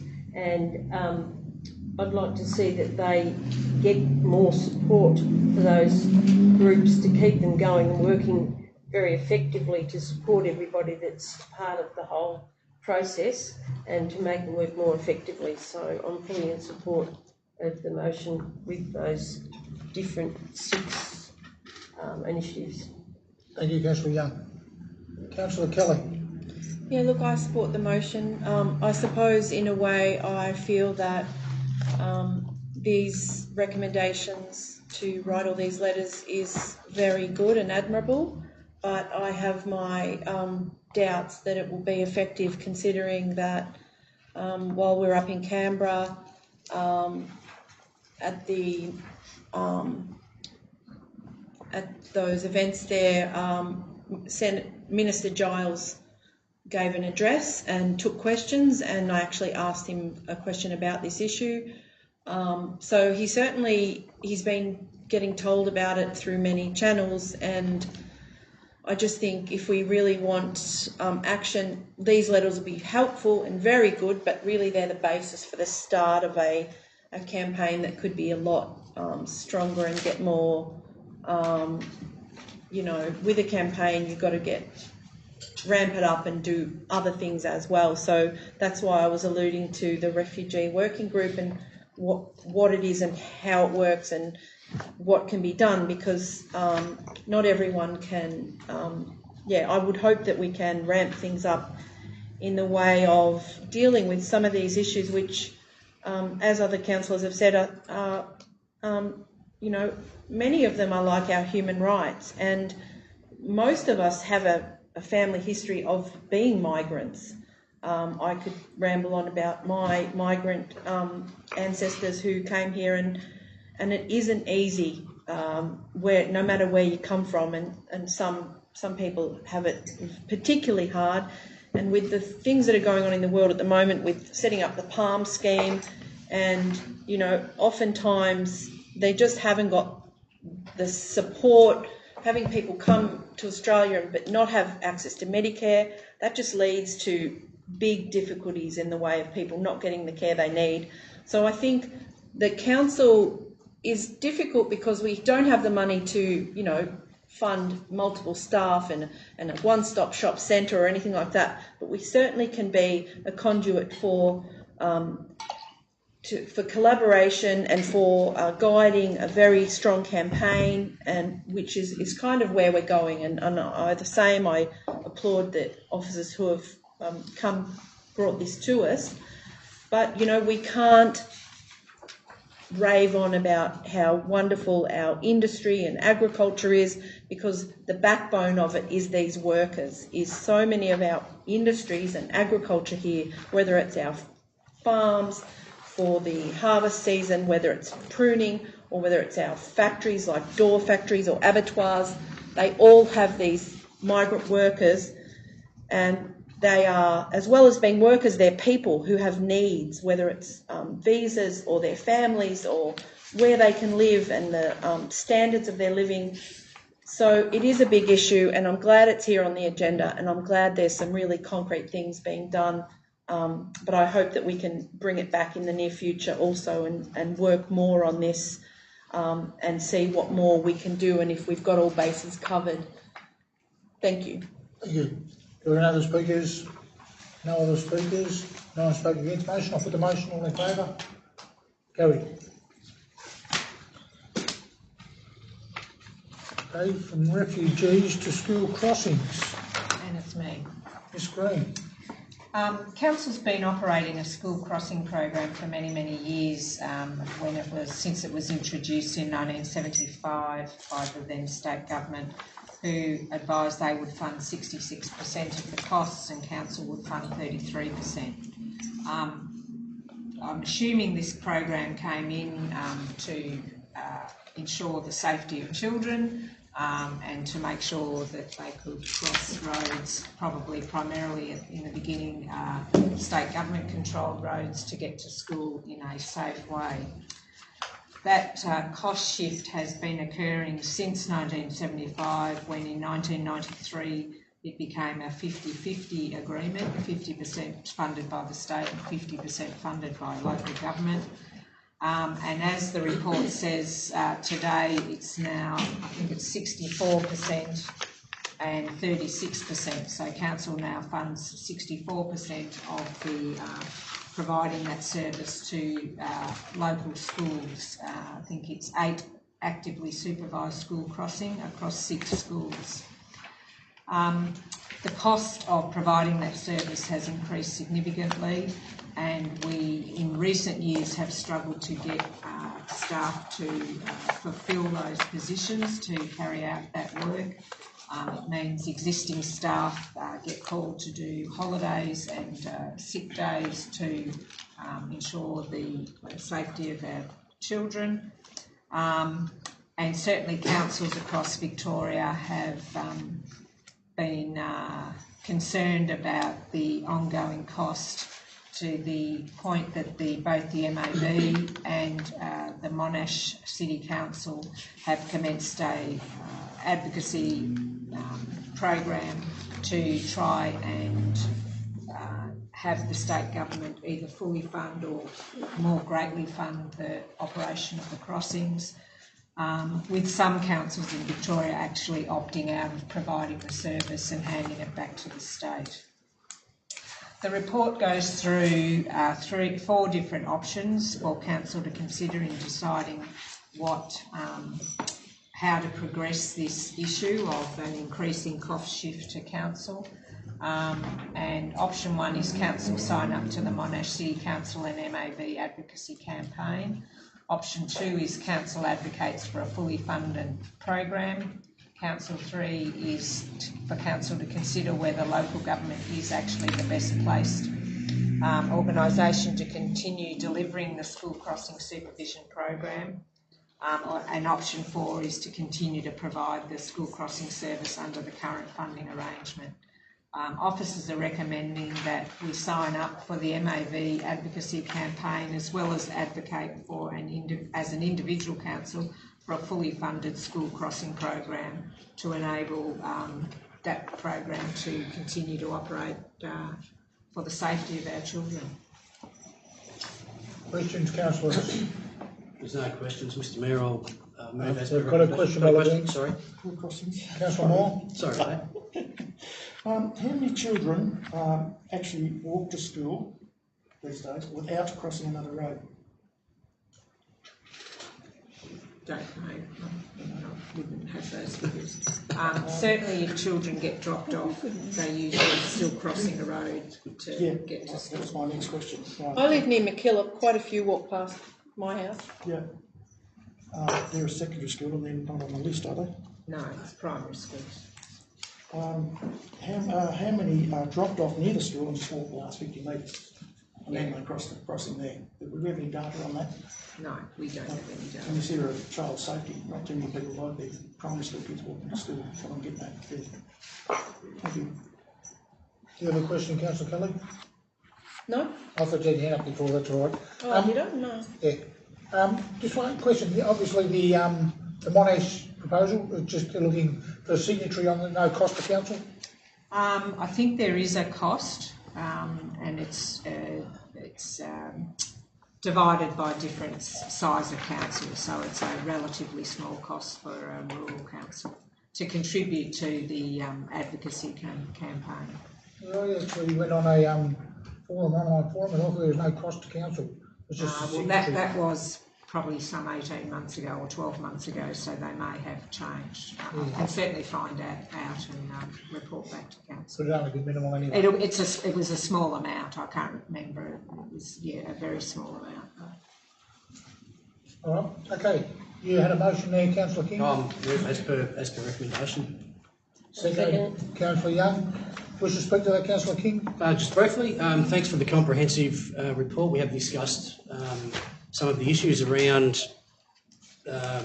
school crossings and staffing them and the costs that go with it. The change in the wage structures was brought to our attention, I think, in the last 6 months or so, as well, and the issues and the pressures that put on it. I was surprised to learn that it actually started back in 1975, which was the year I started school, and I don't remember there being a school crossing supervisor out at the Gounford Primary School. Not sure that we probably needed one either. Look, I support the advocacy campaign. I applaud Strathbogie for their strong stance in standing up to the state government and saying, no, this is enough. I accept that their conditions are a little bit different to ours in that their roads were mostly Department of Transport roads, but nevertheless, good on them for standing up to the government saying, no, we've had enough of absorbing your costs. It's time that you paid up. So this is a good campaign to put the pressure back on the state government. It's just another example of cost shifting where state governments and federal governments start these great programs and they partner with councils, and then the partnership becomes a withdrawal and they leave it to council to use ratepayer funds to continue their programs. So it's not fair. So this is something I fully support. Thank you. Councillor Young. Thank you, Mr Mayor. I just want to endorse also what Councillor King has just said, and also say that the MAV is a great organisation to do it through because they've got so many different councils that fall underneath them, so we can certainly not get a better group or organisation to be partnering with to do this. But I just say that the school crossing program is such a good program, probably changed lots of lives of parents worried about their children going across the road, and also in some ways probably saved lives with kids being actually escorted and all the safety being observed. So yeah, I just want to say I'm very supportive and happy to support Councillor King. Just one point of clarification there, Ms Green. The motion actually I've just read it again, and it's only MAV advocacy. There's Monash Council are running an advocacy strategy too, which is in option 1. You haven't mentioned them in the... Yeah, probably should. Sorry.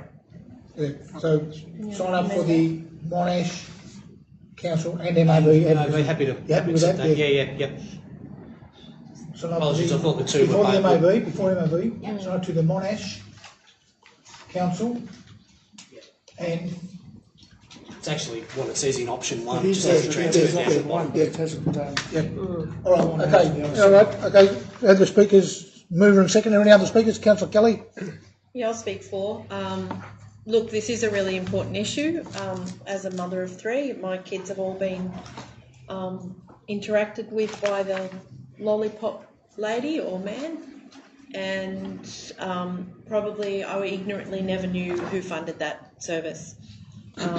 So I agree that you'd have to question whether local government is the right place to do it, and it does seem to need some serious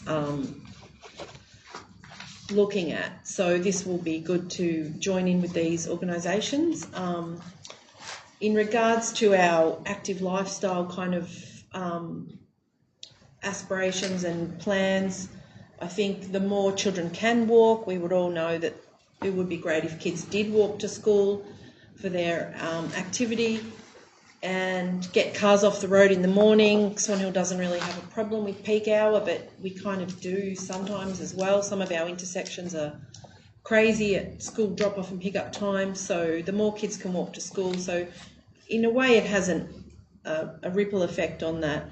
I do also remember when you've got a kid who's a bit of a school refuser or has trouble in the mornings, sometimes that interaction from the lollipop lady or man can really just diffuse any grumbles or problems that kid's having. So it's funny how, in a way, as a community, we all play a part, and yeah, I wouldn't like to see the end of the school crossing situation, but I do think this is probably not many ratepayers know that we pay for it. Thank you, Councillor Kelly.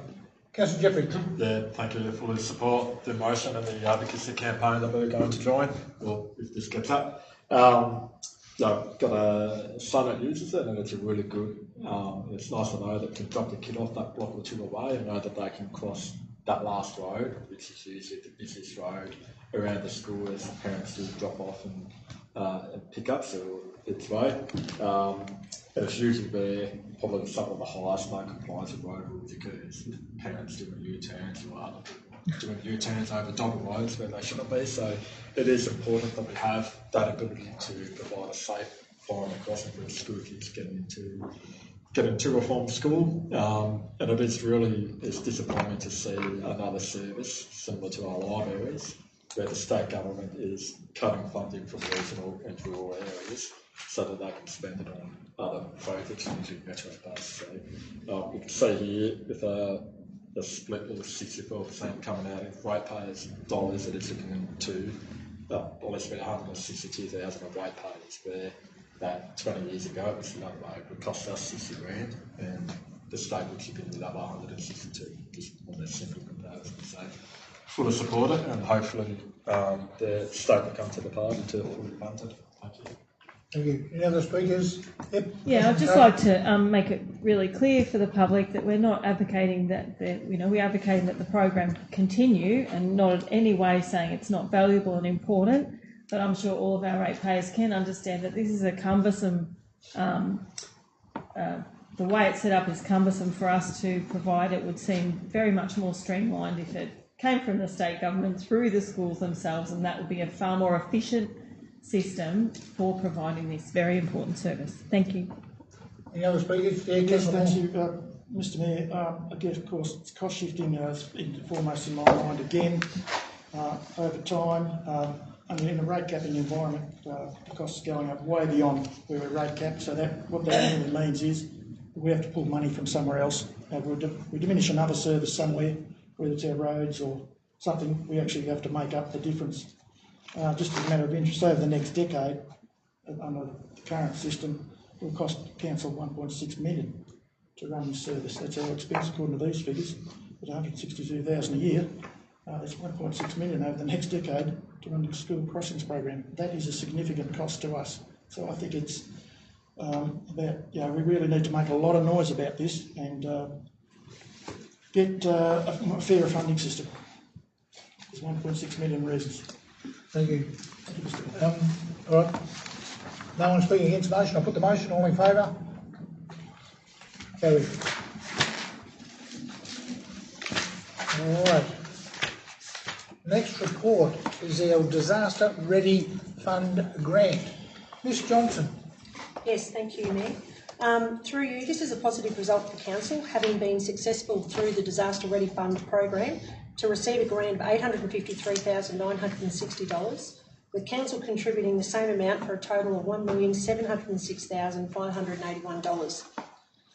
The list of projects under the grant include, that will be funded, is the conversion of a major pump in Swan Hill to a variable speed operation, installation of 2 non-return floodgates on pipe outlets to the Murray River, to investigate and repair levee breaches at Robinvale in 2 locations, the construction of 6 split pump pits, to investigate and repair cracking of the Robinvale levee in 2 locations, to investigate the risk of integrity to the Robinvale levee due to private and council pipelines being located under or through the levee, and that's in approximately 48 locations, to replace the existing discharge pipelines at the main channel pump station in Swan Hill to eliminate known pipeline failures and to prevent future issues.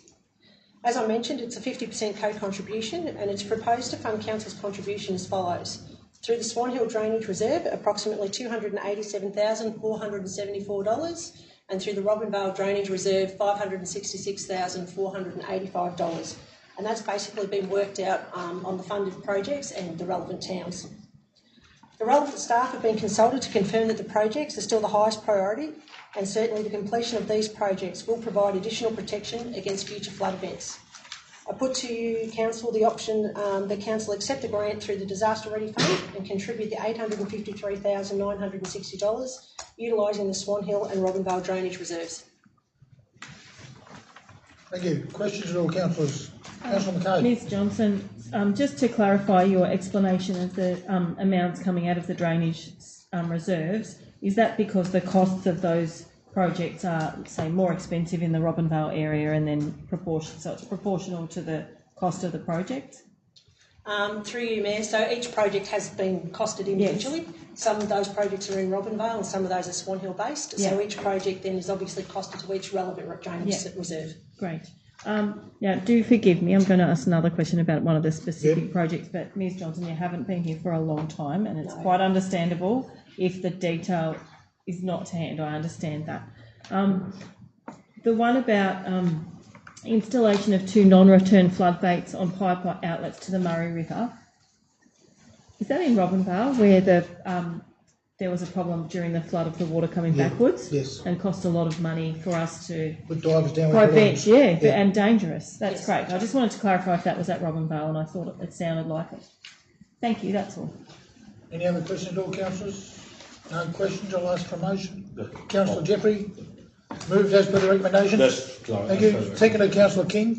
Wish to speak to that, Councillor Jeffrey? Yeah, just quickly, I'm keen to council and thank the Disaster Ready Fund for the contribution towards these projects. They were some of the main issues that impacted Swan Hill and Robinvale in terms of both flood responses behind them.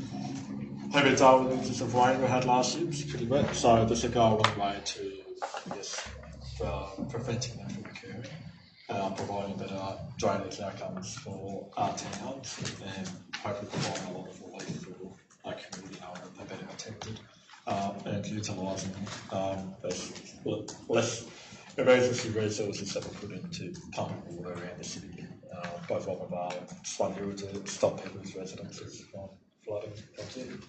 Thank you. Thank you. Councillor King. I'll just add to that this is a good outcome. It's not often that we get government money to improve basic core infrastructure, which is typically all of our responsibility. So to get this amount of expenditure with a 50-50 co-contribution is a really good outcome. We should embrace the opportunity to do that. Projects like this and having projects ready to go, having the list ready to go of strategic things that need to be done will only be added to with the work we're doing on the modelling, the drainage modelling of the in the municipality, particularly in Swan Hill and Robinvale, so that we can continue to have that list of projects, so that when future disasters come, and they will, it will rain again.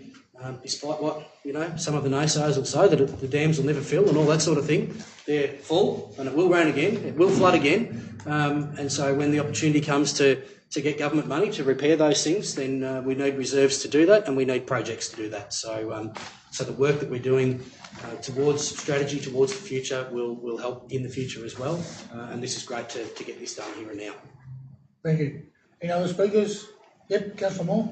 Thank you, Mayor McPhee. First, I'd like to congratulate Director Johnson on saying construction of 6 split pump pits without tripping over the It took me to say it 3 times before I could get it out. The beauty of having strategic reserves, we could not have availed ourselves of this grant to fix up just some of the issues. This is just the tip of the iceberg with our drainage issues, which were brought to light by the large rainfall event, high rainfall event we had last year, and High River. So fantastic to be able to avail ourselves of this grant and make every dollar count. Going forward, as I said, the challenges with our drainage infrastructure, and as Councillor King alluded to, are huge in such a flat environment. As I say, these strategic reserves that cover just a small part of the town, the districts of Robinvale and Swan Hill, have led to us being able to get this grant and fix just a small number of the issues that we have within our drainage system. Thank you. Any other speakers? Councillor McKay. Look, very quickly, I'd just like to take the opportunity to thank all of the community who worked and volunteered so incredibly hard to help us manage that flood event, but also to all the people from council who worked day and night, and there were so many employees who took on different roles, including our CEO Scott Barber, and in addition to that, and it was really wonderful to see the state and federal government, the amount of resources they put into saving people's homes, even though they do put out the word that they won't work in rural areas, but my God, there were an enormous amount of diggers and an enormous amount of earth moved, and there was a huge amount of support at the time. And I think that we're all really, really grateful and conscious that our area was, really came through it very well, but there were impacts on, in the rural areas. So I would like to thank the state and federal government for this, and thank our officers for having these projects, and it's great to be able to prepare. Thank you. Thank you. Councillor Young. I just wanted to say thank you to the previous councillors and previous council staff who managed to get this resource of the fund that was sitting there ready to support this. It's just unfortunate that we had to have a flood to actually bring it to the fore, to use it and to demonstrate what needed to happen. So thank you to the staff for doing all that work, and I think we'll put it to really good use. Okay. Councillor Kelly. Yeah, agree with with my fellow councillors, but it's exciting when we can get money for really important works. I wanted to also note that I saw that Moolameen is having a post-flood forum, so to talk about how it went, what was done, what can be improved, and I'm kind of waiting to I'm hoping that we have one over here. I think the SES maybe is facilitating the one over there in relation to this, because, it was a really significant event, and I think the learnings, because I know during it I certainly was thinking, oh, that could be done better, and oh yeah, that's a good idea, and it would be good to record all that and get people in a room round a table having input, because we do in so many ways work as silos and borders and etc. The other thing was that like Councillor Young, paying tribute, and people have said to me how did you go during the floods? And I said, we were fine because many years ago, council built massive 1 in 100-year levees. And someone said, have they done a story about that? Because that's amazing, and that's a really good news story, and there should be thanks and praise given to people and the ratepayers who agreed with it, the councillors who had the foresight to protect the town, and the terrible images and things that happened in other towns that we all sat and watched on the news. And we were able to feel safe and secure, and we hoped that we wouldn't have extreme and damaging flooding to our town, Swan Hill and Romvale. So, good on. I think I'm kind of saying to the Guardian, who hopefully is listening, they could do a story on that, because it's our history. Thank you, Councillor Kelly. All right, being no one speaking against the motion, I put the motion. All in favour? Carried. Councillors, as we have been sitting for just over 2 hours, under our governance rules, as the chairperson, I can adjourn it for a short break for 10 minutes, because we have quite a bit to go yet. And bearing that in mind, after 3 hours, which is not far away, we only get 2 extensions of 30 minutes before we have to look at adjourning the meeting. So just be mindful of our time moving forward, councillors. So we'll take a short adjournment for 10 minutes. We shall be back at, what time are we now? 4:06, 4:16. Thank you. Do we turn on do the cameras stay on?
All right.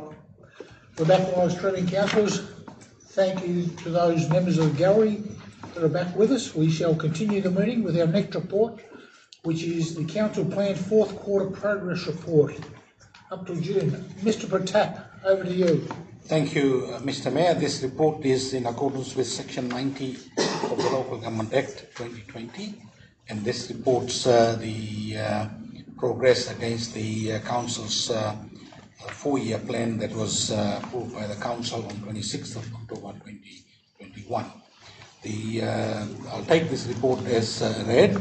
I will highlight the 3 KSIs that hasn't started. First one is on page 179, the planning scheme, that we haven't started at the end of the reporting period, the 30th of June 2023, due to lack of resources, and we will commence that KSI during this financial year.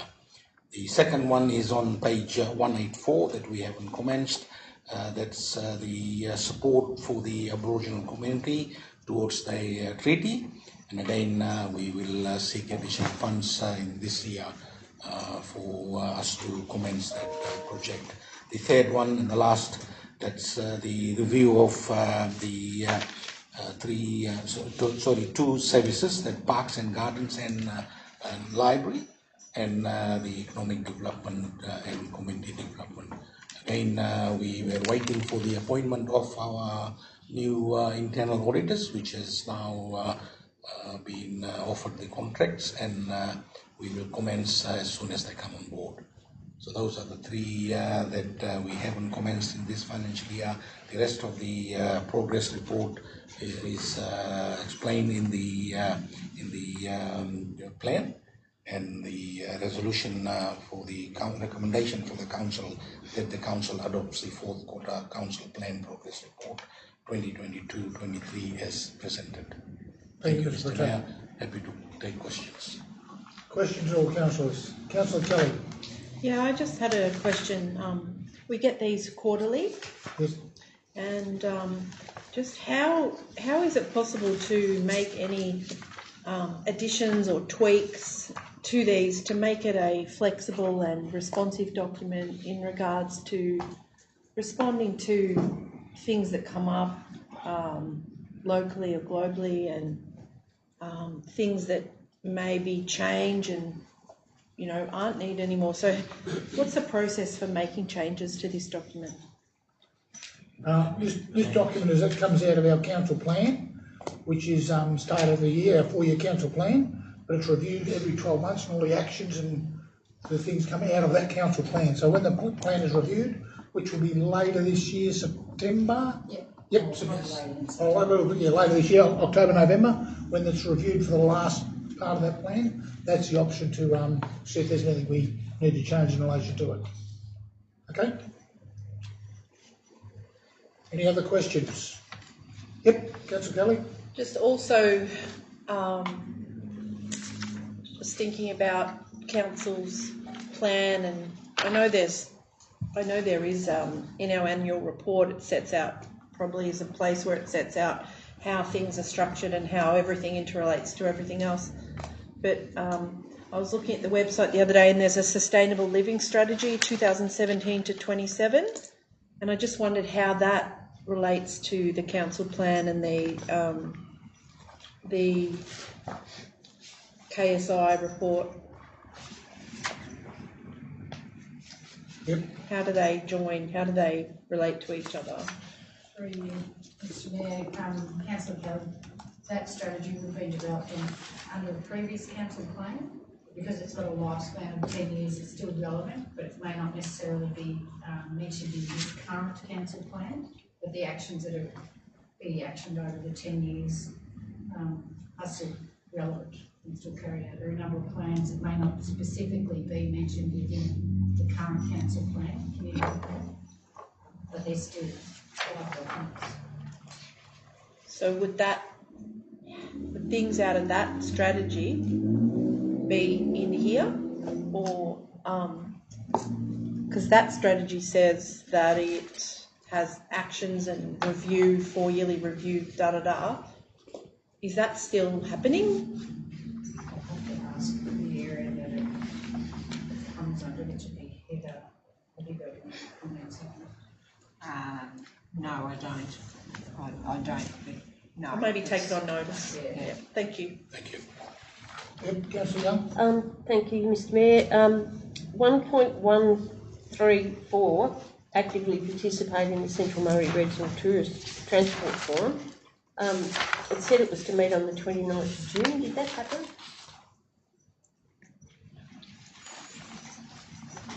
Yep. Ms Johnson? Yes, through you, Mayor, yes, the committee, or the forum did actually have its, I won't say inaugural meeting, but a meeting that hadn't been held for a very long period of time, just to reaffirm its position and its objectives, and to make sure that the partnering councils were still willing to participate in that, and more information will be coming forward to council for consideration. Because that was a really important, I was really disappointed when that sort of virtually died, because it was a really important, to me, group that had a lot of different councils on it, and they agreed that the Swan Hill Bridge should be priority number one. And they all agreed on that, and they were very, powerful about wanting that to happen, and it was just such a shame to see it just disappear. The only thing I would add to that is I could certainly affirm that from that initial meeting, the stakeholders present were very engaged and keen to get the forum active again. Yeah, thank you. Thank you. Any other questions at all? Councillor Kelly? Yeah, with the small town strategy, there's a lot of talk, of what's going on in the different small towns and their community plans. It would be good to, if that report detailing the study and its findings brought to council later this year, that's what it says at 1.1.1.7. It would be, I've been wondering, it would be interesting to see which groups, which towns are really advanced, and which, like a bit of a comparison and a bit of a timeline in where each of the small towns is up to. Will the report include that kind of analysis? It's not a report on their community plans, it's about the future development of the small towns. So, yes, okay. So it does, yes, partially what you've asked for, but it's not, community plans are different to small towns. Small town, this is more a land audit. Yep. Yes. Okay, they're separate. Yep, got it. And the other question was the one below that, 1.2.1.2, advocacy document for renewable energy. It says here, upon further review of the draft and in light of recent developments, and I just wrote next to that, what question mark? So, recent developments was wondering what they were. So which number was it? Advocacy document for renewable energy sources in the municipality. Yeah, what number? Page 156. So second objective. Sorry, we're just trying to get it. 1.2.1.2. Just below the small town strategy one. It says it will be taken to an ELT in Q1 of 23-24. It's part of under livability 1.2.1, engage, empower and mobilise communities to prepare for, adapt to and mitigate the effects of climate change. I'll have to take that on notice. Through you, Mr Mayor, I suggest that could be part of the advocacy for RES, for the renewable energy zone zonings, and some of the advocacy work that the Murray River Group of Councils is doing in that space. Yeah, Councillor I Moore? was just going to say, the National Grid VNI West, the actual where that goes, the fact that we are in a renewable energy zone, how we all link into where the transmission lines are going to be. So that's a floating setup at the moment. They haven't actually decided where they're going to go, how much electricity they're going to be able to take. So supporting producing an advocacy document with a foundation that we don't know where we're starting from is probably a little bit difficult at this point.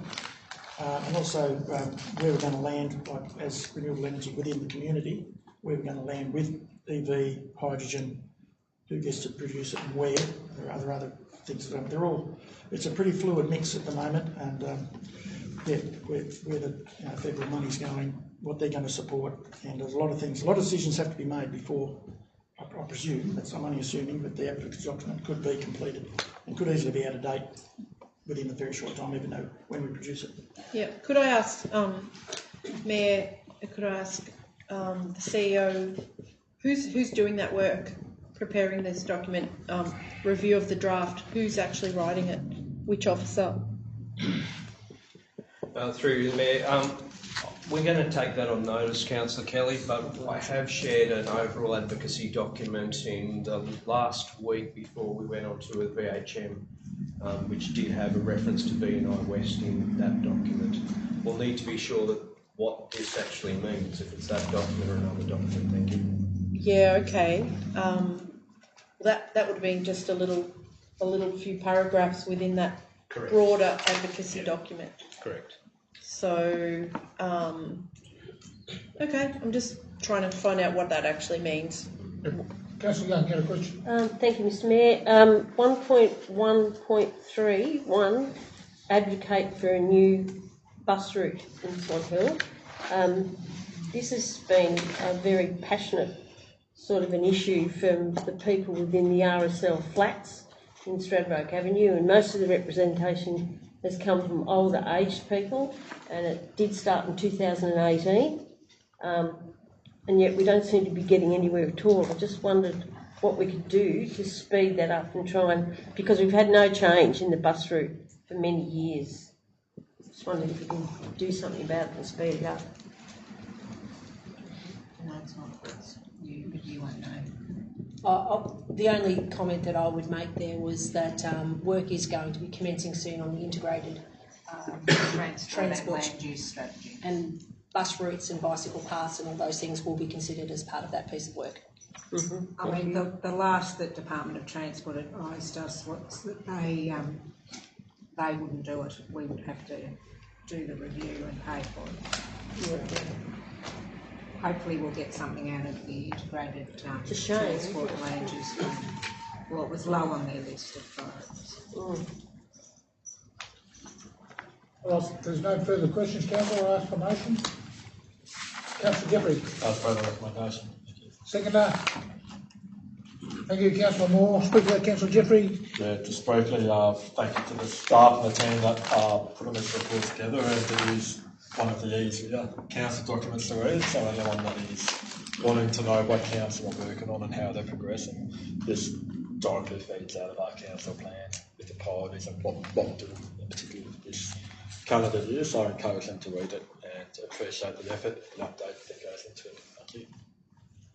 Yes, yeah, pretty much reiterate Councillor Jeffrey's words. Thanks to the staff for keeping us updated. This just keeps everybody on track and informed about both councillors and the public of where we're at with our council plan and at what stage various things are or aren't at, and the reasons why they're not where they are or where they are going. Thank you, Mr Mayor. Thank you. Any other speakers? No further speakers. I'll put the motion. All in favour? Carried. All right. Next report is the appointment of two councillors to sign the annual financial statements. Mr. Pratat. Thank you, Mr. Mayor. This report is a standard report that comes to the council every time around this time. The appointment of two councillors for the to sign the annual financial statement. I will take this report as read, Mr. Mayor. The recommendation that the council appoints two councillors to sign the annual financial and performance statement once the audit clearance has been obtained. Traditionally, we appoint mayor and another councillor, so the options are there. I would seek more and seconder. Happy to take questions, Mr. Mayor. No questions, Councillor. It's pretty formal. Yeah. Well, I move the motion that Council appoint Mayor Councillor McPhee and Deputy Mayor Councillor King to sign the annual financial and performance statements once audit clearance has been obtained. Do I have a seconder for that? Thank you, Councillor Jeffrey. Wish to speak to that, Councillor Moore? No, yep, pretty straightforward. Procedural. All right, it is procedural. I'll put the motion. All in favour? Carried.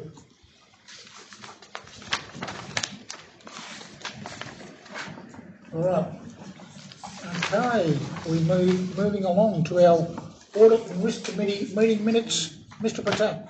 Thank you, Mr. Mayor. This report deals with the minutes of the Audit and Risk Committee meeting minutes. The meeting was held on 8th of June 2023, and this report summarizes the items that were discussed and recommendations that were made. The items are listed there, Mr. Mayor, 1 to 10. Again, I will take this as read. The recommendation is that the council note the contents of this report. The minutes will be circulated in the meeting when we go into the camera. The confidential minutes, yeah. Councillor McKay. I'll move the motion. Are you moving? There's no questions? No, it is procedural. No. Thank you. Councillor McKay, seconded Councillor Jeffrey. Yep. Wish to speak at all, Councillor McKay? Yeah. Thank you to members of the Audit Committee for participating and all the staff who have also contributed, and that's all I have to say.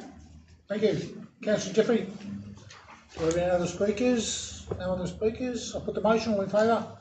Carried. All right. Major Projects Plan End of Year Report. Mr. Pratap, to you again. Thank you, Mr. Mayor. I think this is the last report for today for myself. Again, this report highlights the major achievement in the Project Management Office, which was implemented earlier this financial year, Mr. Mayor. The main objective of this report, initially when we brought it to the council, was to be more accountable to the councillors and to the community.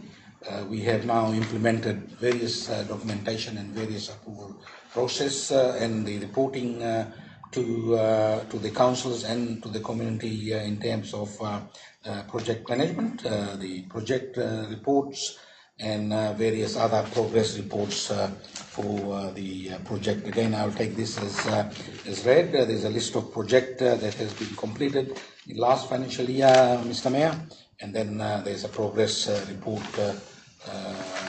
spreadsheet highlighting the various project which is in progress. The recommendation, Mr. Mayor, that the council note the report. Happy to take questions. Thank you. Questions at all, councillors? No? I'll ask for a motion. Those in the motion, thank you. Yep, Councillor McKay. So I'll move the motion. Thank you very much. Hang on. Oh, sorry. Yep. Just hang on. Don't go too quickly. I see that time, but we've still got to go through the process. Councillor Kelly seconded. Now you can speak, Councillor McKay. Thank you to the PMO and the office for compiling this lovely report. It's really great to see the things that have been completed, and also I'd just like to point out to anyone who's watching online or might look that there is a fold out with the projects that are in progress and their potential completion date for the pleasure of our reading. Thank you. Thank you. Councillor Kelly. No, I won't speak. Any other speakers? Yep, yeah. Councillor Moore? A lot of the time I get asked what's council doing. So this lays out our achievements throughout the year, what projects have been completed, in what we call it information sharing manner, and in a manner that it needs to be celebrated, that we actually do achieve a lot of things throughout the year. And a lot of work goes into this, and thank you to the officers who work.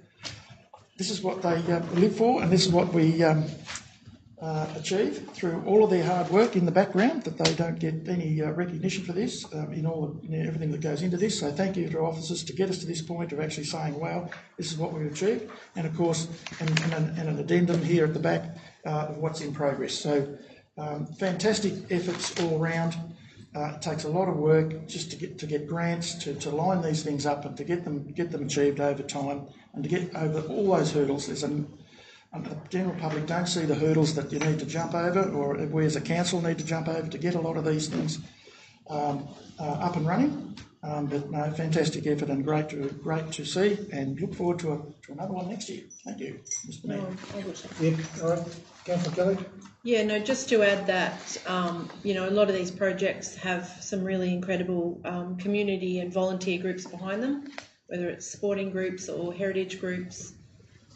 So just, shout out to those people who put in their time for nothing, just for the community benefit that gives them. And some of these projects are germinated from the right down from the community, grassroots, and I think a lot of them have massive, they're really out there. Like no one hasn't noticed the new soccer pavilion, which is just so spectacular.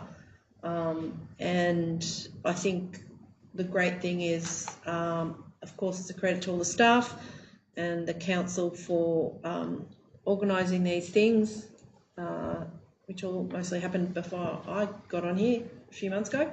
But our comms team seems to be really pumping out the information and sharing the good news, and so just a shout out to the comms team. Thank you. Any other speakers? Councillor King? Thanks, Mr. Mayor. Just briefly, rather than speaking about the projects, I'd like to just commend the process. One of my motivators, I guess, to become a councillor was to see some things happen around the municipality, and to make sure that things were happening in a good and structured way, and with responsible use of ratepayers' money. And I think there's evidence in the distant past of projects that haven't necessarily been done very well when we didn't have this level of professionalism in the organisation. So to have a project management office, we run a $50 million budget each year. It's not all on projects, so I accept that, but we have significant expenditure on projects, and so with significant expenditure comes significant responsibility. So it's great that we've got professionalism and processes, proper project management processes in place to get these projects done, largely on time, and pleasingly to say very much on budget these days. So just a shout out to the people that established the professionalism and the ongoing work that the Project Management Office does in delivering projects to our municipality. Thanks. Yeah. No other speakers? I'll put the motion. All in favour? Thank you. Thank you, Mr. Mayor. Yep, and I'd just like to add in relation to what Councillor King said, I was going to say something along the same lines. Like our previous CEO started this process, and with the help of the ELT and our current CEO and the ELT are bringing these reports to council to keep us aware of what's going on. It's a great initiative, and we welcome it greatly. Thank you. All right, sign and seal we're into now. We'll take the document as read. Councillors, whether the seal's been used.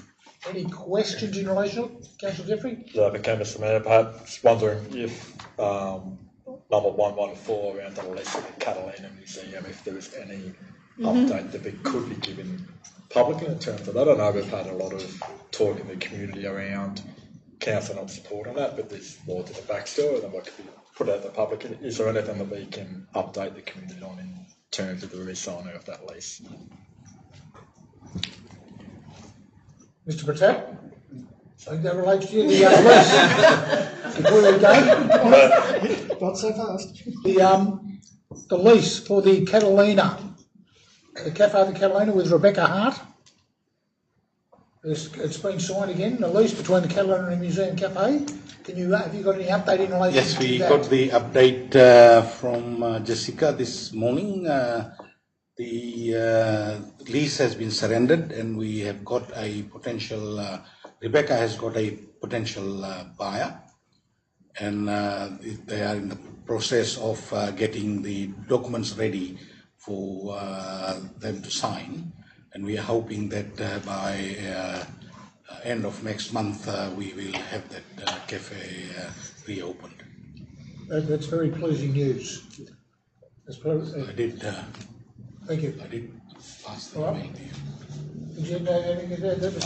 I think this is still an arrangement, and we can't predict where that's going. All I can say is that it is progressing. Yep, thank you. All right.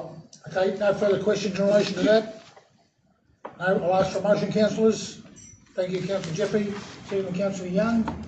Wish to speak to that at all, Councillor Jeffrey? No, that's fine, thank you. Councillor Young? No, thank you. It's basically procedural. I'll put the motion. All in favour? Carried.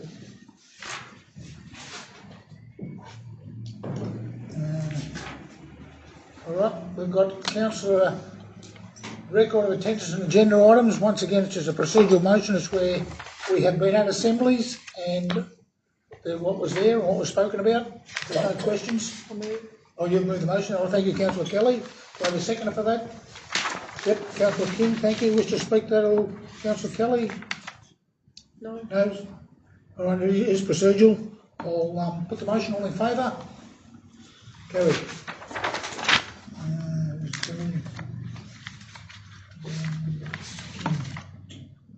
All right, now we move into the notices of motion. The first one is from Councillor King. Would you like to read your motion, Councillor? Thank you. There is an updated one if you'd like to. Slight change. I thank Councillor Moore and Councillor McKay for their input.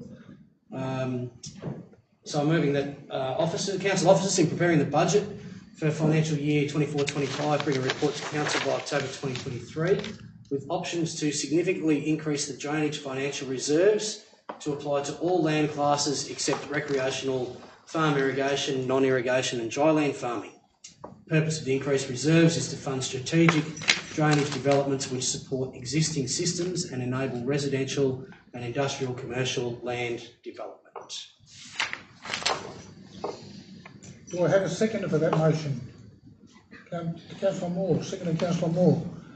Do we have any questions for, yes, Councillor Jeffrey? I do. Just is October 2023 an achievable time to bring a report, I assume this is a report to Council Assembly and then the report to the October meeting? Is that a reasonable expectation? Can we achieve that? Or this is a question for the CEO.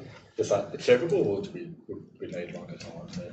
Happy to change that to Council Assembly. It's because it's more a report that then will feed into the budget, which will become, which is what it's actually adopted. But happy to take feedback on that.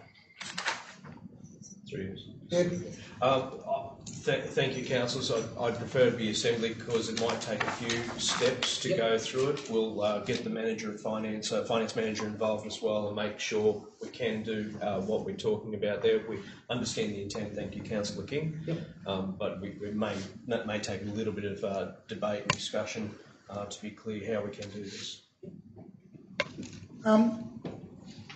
No other questions? I have a question. Councillor King, significantly increase. What do you mean? I guess that's up for discussion and debate. Mr Mayor, I will make a suggestion in my debate, but I'm not talking about $5, put it that way. Yeah. All right. And just for probably Mr Pratap, obviously the drainage reserves come from a 4% levy already on those properties within the drainage areas. That's correct? Correct. Yep. And reading this reserve to apply to all land classes except, so what land, except recreational, farm irrigation and non-irrigation. So what you're looking at it, everyone else that outside that area? Essentially, that would then cover all districts within township boundaries. Essentially, that's what it would cover. All right. So we're talking residential, industrial, commercial, low-density residential. We're talking land within town what are typically town boundaries. All right. Okay. Mr Pratap, my next question would be, okay, how we do that 4% increase now is on the general rate. We put a 4% levy on that. When we do the rates, a 4% levy goes on, which comes into our rate cap, right? So if we're going to put it on, what they're talking now is, I just need to get my mind clear on this, that if you're going to put an increase on everyone's rate in town, that means their rates are going to go up and everyone else is going to go down? No, the rates won't go up, it will remain within the rate cap. Yeah, but if we're raising money, how would we go about raising money with a similar 4% to what we're doing now, but on all those people within the township zone? Is that how we would get the extra money? No, we will still be collecting the same amount of rate revenue. We will take 4% out of that from all rate revenue collected towards in the drainage area. Towards the drainage reserve. Yes, but what about the ones that aren't in the drainage area? They want people to pay for that as well. Yeah, but then they will still be paying the same amount as far as rating is concerned. We will then take, say at the moment when we take the rate income, it goes into so the rates will stay the same? Yeah, so rate will remain same for Joe Bloke, whatever rating category he is, but then 4% would be then quarantined as rate, into the drainage. So we will have less I was about to say, all right, if we put money into this proposal, yes, does that limit the amount of projects we can do outside? That's correct. So we're going to have to cut something out to be able to raise this. Yes. Can I just clarify the intent of the motion? That I haven't actually. Well, I'm just asking questions. You can do that in your debate, in your argument. Okay, I will. Thank you.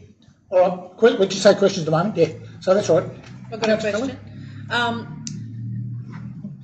What is an example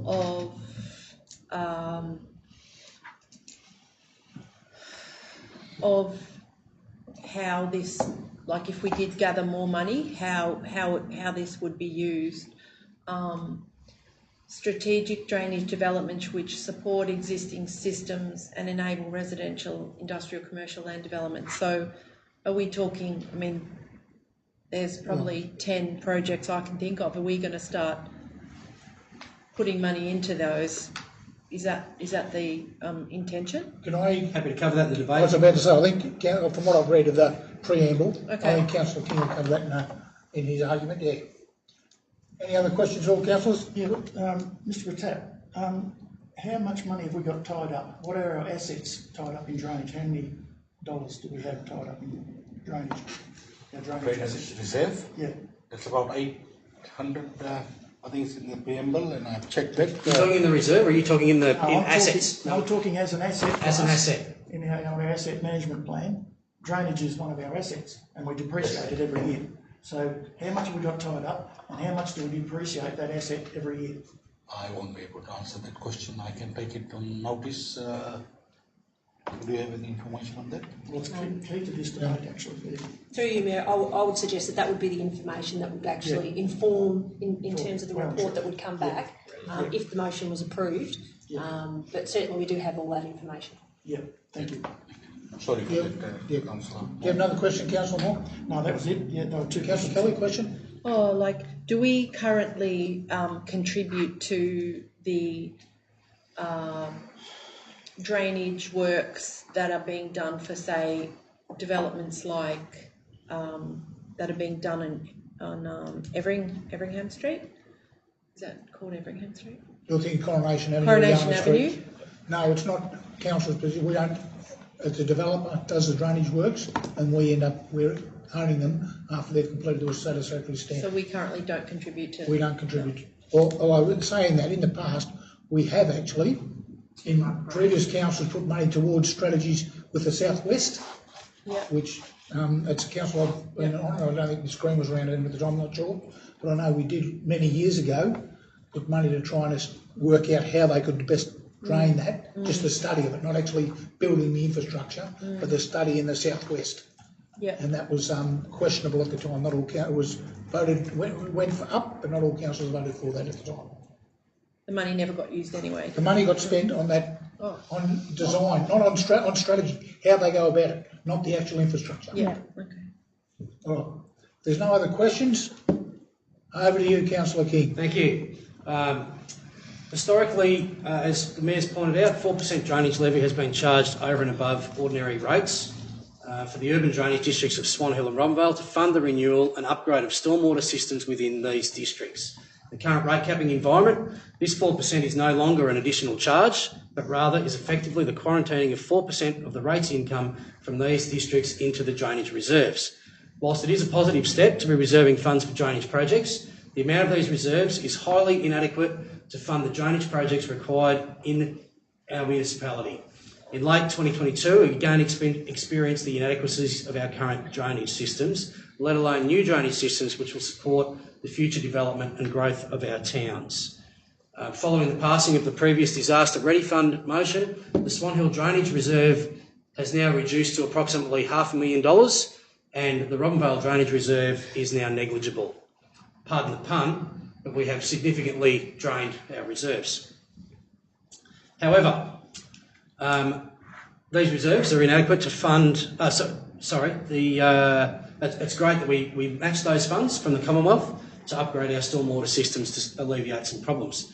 However, our reserves are now inadequate to fund, support and enable residential and commercial land development in our townships into the future. Too often development projects are delayed or not pursued because of stormwater drainage issues, and the majority of the responsibility falling onto the developer. And as the Mayor pointed out, in the end, we own them, so they become our asset in the end.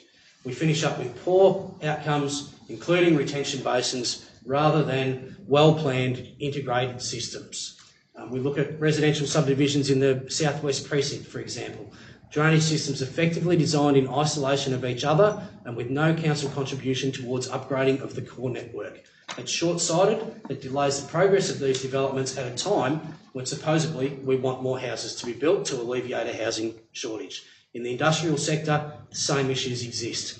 Literally millions of dollars are being spent on private drainage retention systems because council drainage systems are inadequate and we don't have the funds or sometimes the foresight to partner with developers to create the best overall outcome for assets that we will own in the end.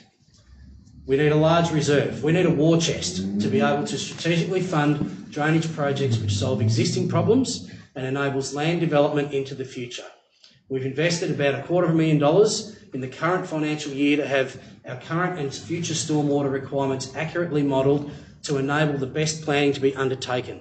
But we will require significant funds, most likely in the tens of millions of dollars to execute these projects in the coming years. I am suggesting through this motion, as the budget cycle for 24-25 will have started, or will be starting, that council officers propose options in that budget to add somewhere in the vicinity of $500,000 to $1 million into the Swan Hill drainage reserves and $250,000 to $500,000 into the Robinvale drainage reserves, plus initiate reserves in the small towns to enable projects in those places as well, annually into the future. This is a proposal.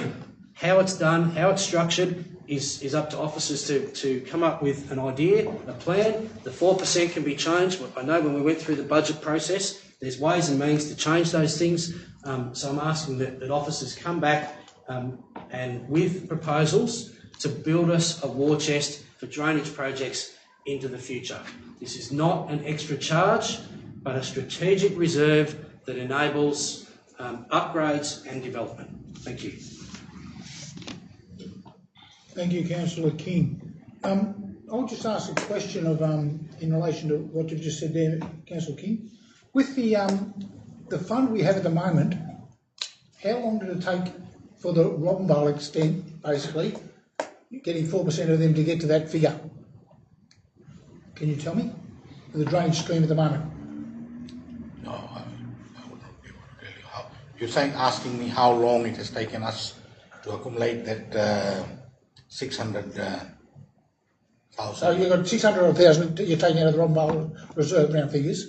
How long did it take us to accumulate that figure with a 4% increase? Do you know? I won't be able to answer that at this stage. Can you take that on notice and maybe I'll that report? Thank you. Thank you. All right. Councillor Moore. Thank you, Mr McPhee. Mayor McPhee. Look, drainage isn't populist. It's not going to win anybody any votes, but the foresight of the late Mr Keith Greenham to get this 4% on the, at least within the drainage district of Swan Hill, was incredible, and he was the one that actually pushed for this because drainage is being paid for by our rural people and our irrigators, and it was all being spent here in town. So the fact that he put this in place so the user of those drainage systems actually paid. There is a huge amount of inequity in the current system, as we've seen in the last few weeks. We've got developers who would have had the prospect of paying millions to actually get access to drainage, and we've had other developers who happen to develop right near the drainage system and paid nothing.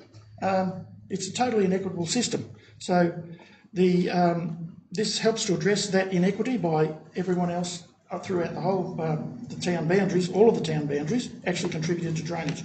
We have drainage issues not just in Butterworth Street, Greymar Drive and Hockey Drive. We have drainage issues in Naya West, Warren South, Lake Boga, Robinvale.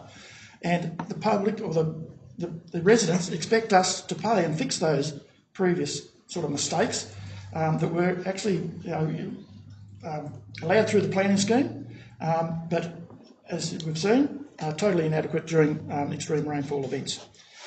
It is not an increase in rates. It is simply taking 4% over the whole of the residential and commercial industrial areas to put into this. Now, it's all what's already happening. What happened with Butterworth Street? How did we fund it? We actually pulled money from somewhere else to go into it. How did we fund Hocking Drive? We pulled $75,000 from somewhere. It came off something. It came out of a project somewhere. It's not. There's no fairies at the bottom of the garden printing $100 notes just for council. It has to come from somebody. Now, we're just formalising this, that we don't start a whole heap of projects and then pull the money off and delay it anyway, and then thereby that project goes out. We actually quarantine this money that's there that actually leads us to better outcomes. As we've seen, this reserve has led to us getting $800,000. That's saved us $800,000, which is now available to go back into projects.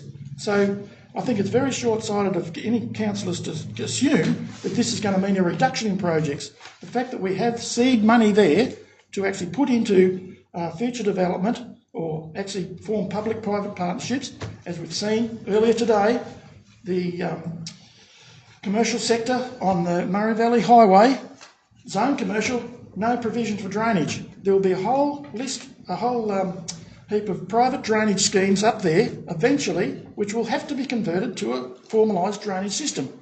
And then we'll be sending them another bill. They will spend hundreds of thousands doing what they're doing, and then we'll send them another bill in 20 years' time to connect into another system, to a formalised drainage system.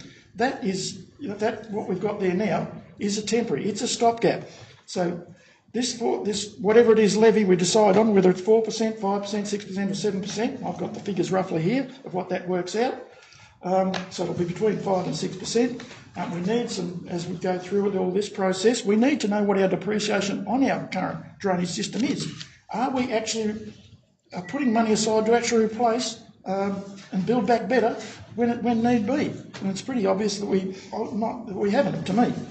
So anyway, I think this has been coming a long time. I 100% support this. It is one of the things that's held us up for a long time. And if you talk to any developers out the road there, it's taken nearly 2 years. And I think Heirloom Estate and the other developers, it's taking significant amounts of time and delays to actually solve the drainage problems. We need to work in partnership with our developers. We've got a housing crisis, yet we sit down here and we delay all these things or don't assist in solving these problems with a public-private partnership to get things happening much quicker. We should have been building houses 2 years ago, from what I can see, in those developments. We're not. We're still just starting drainage now. Thank you, Mr Mayor. Thank you, Councillor Moore. Just one other question. There's only speakers first. Procedural motion for an extension of time. I was going to finish this whole thing for the moment. We'll finish this debate. First up, we currently have funded a drainage strategy. When is that due to be implemented or finished? Through you, Mayor. At this stage, we're hoping early in the new calendar year.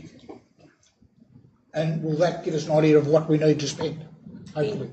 Through you, Mayor, the intention of that strategy is to provide a list of projects and key works that the council would need to consider in the future. Thank you. Are there any other speakers? For or again? Speaker? Councillor Kelly? Yeah, no, I think this is a really good idea. It's kind of the combination of a lot of conversations we've had as a council in recent times, and I do think though if ratepayers are going to be paying for the initial drainage in subdivisions by private entities, then we really have to think about the appropriateness of that land use. And we know that some of our low-lying areas are,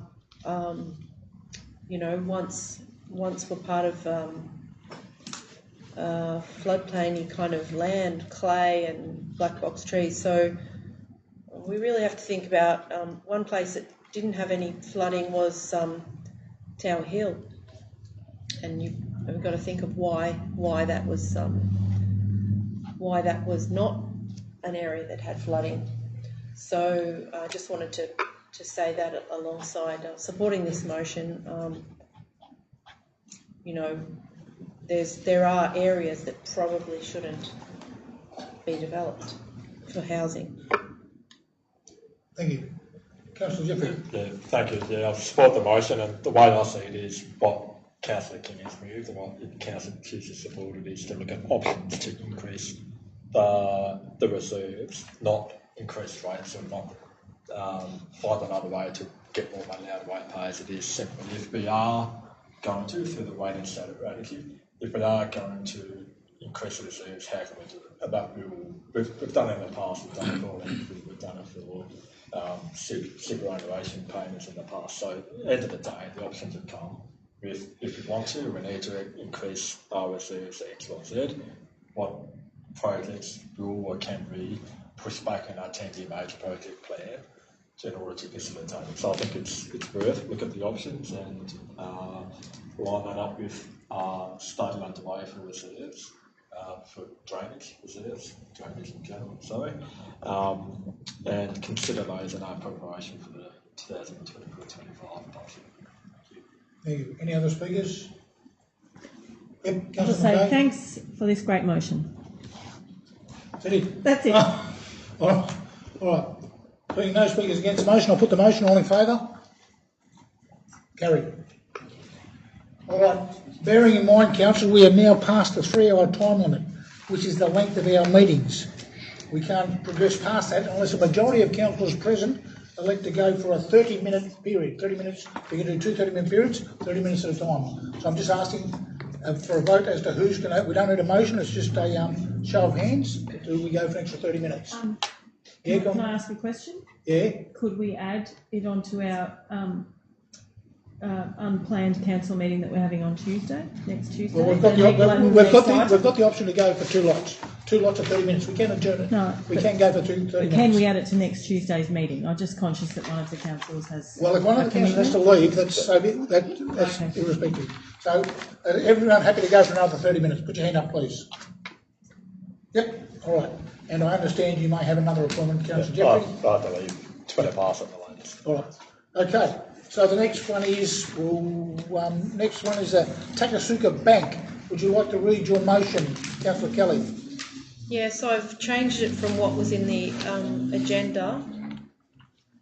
The council write to Lower Murray Water to request a full report on the Takasuka Bank as it relates to the recent VMFRP ER Central process held in Swan Hill in May 2023, including any new information found during the preparation of the ER Central, the impact of the proposed VMFRP Vinifera project will have on the heritage site, how the site is to be protected and if current heritage overlay is sufficient, any recommendations for council to amend planning scheme heritage overlay, need for any further recording or interpretation before, during or after any construction works, and then during operation, how the project can assist with improvement and ongoing management of Vinifera Park, including values such as heritage tourism, recreation, walking trails and interpretation.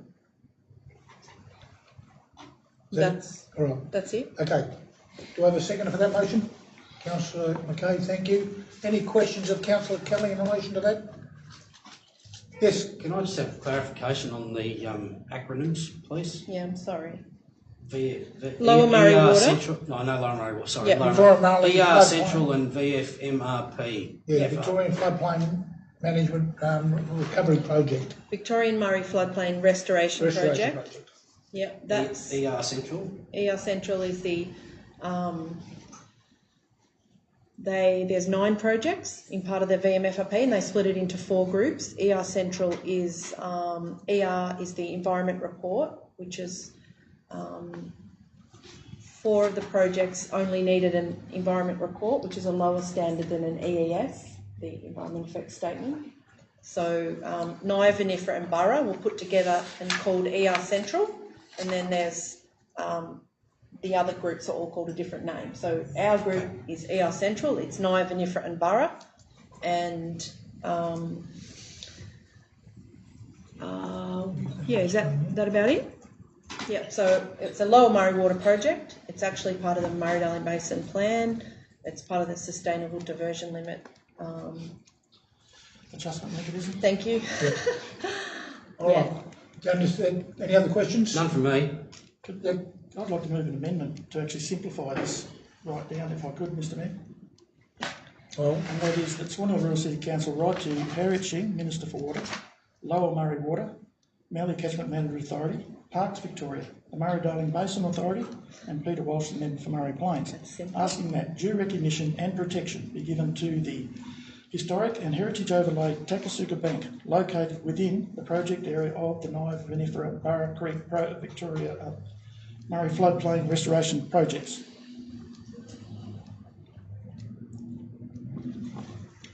I'm just trying to work out whether that's Could you repeat what you were asking for? The council asks that due recognition and protection be given to the historic and heritage overlaid Takasuka Bank, located within the project area of the Nye, Vinifera, Burra Creek, Victorian Murray floodplain restoration projects.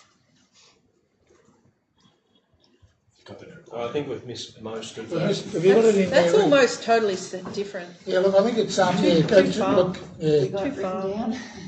It's the same sentiment that I felt, but it's up to council. No, look, I think it's a sort of change. It's probably a little bit different. She's asking for something a little. Yeah, it's too much of variation on what Councillor Kelly's asked for. It's very similar. I agree with what you're saying. We're just trying to get it written down so I can see it.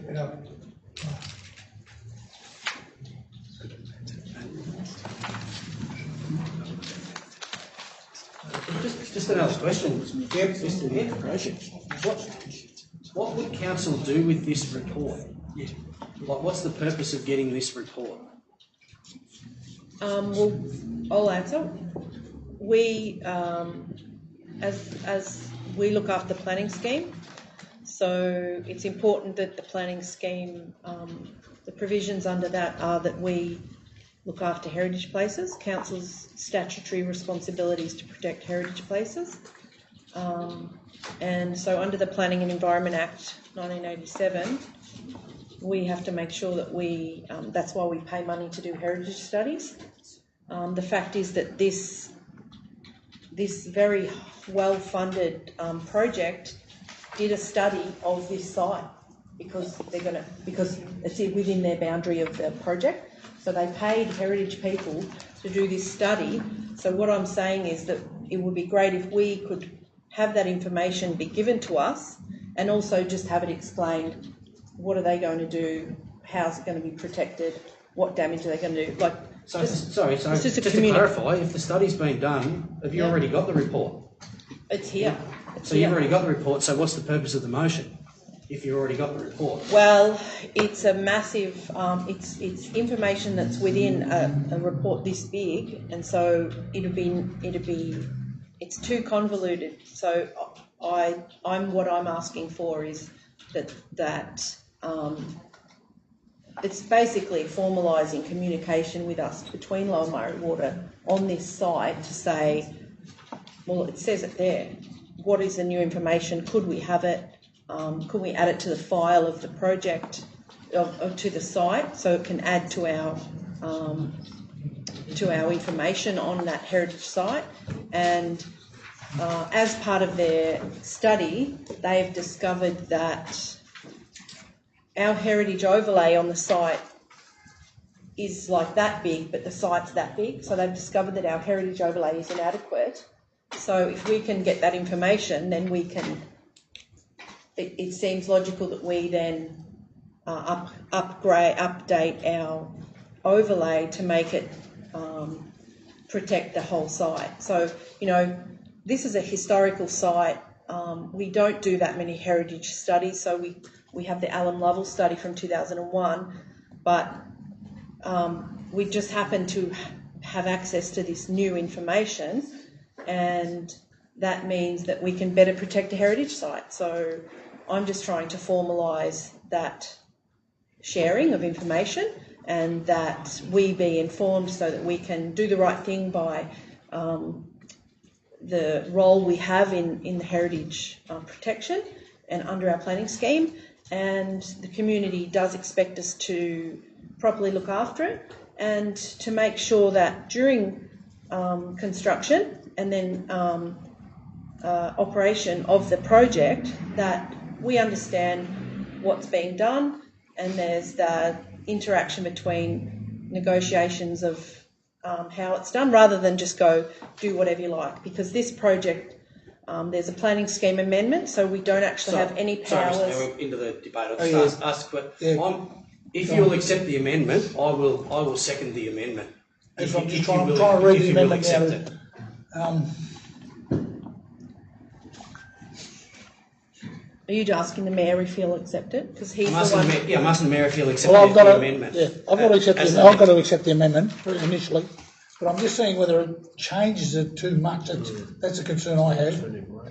And I think it's the intent of the initial motion isn't really covered. They're similar, but I don't think it goes far enough to cover what's asked in the initial motion.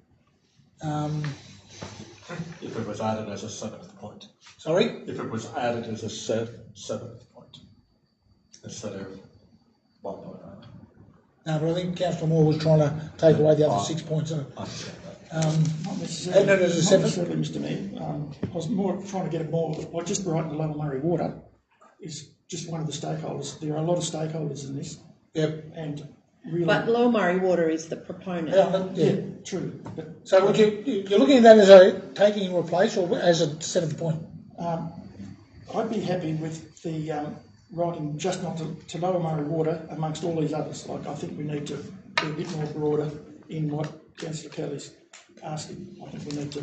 Look, there's many matters where you have much greater knowledge than me, Councillor Moore, but I think on this one, I sat through 5 days of this planning panel, and I listened to the proponent and their lawyers and all the experts, and I've read all these documents, and all I'm trying to do is to make sure that the tax super bank, and I think you have the same aspirations, make sure the tax super bank is properly protected, and I think all it's going to take is the Lower Murray Water and Council to share that information, have that conversation, then whether our planning people or we need a heritage person to just tweak and make sure that everyone's on the same page, and that before the diggers go in, that we all know what's going to happen, and that we've tried to protect it as much as we can,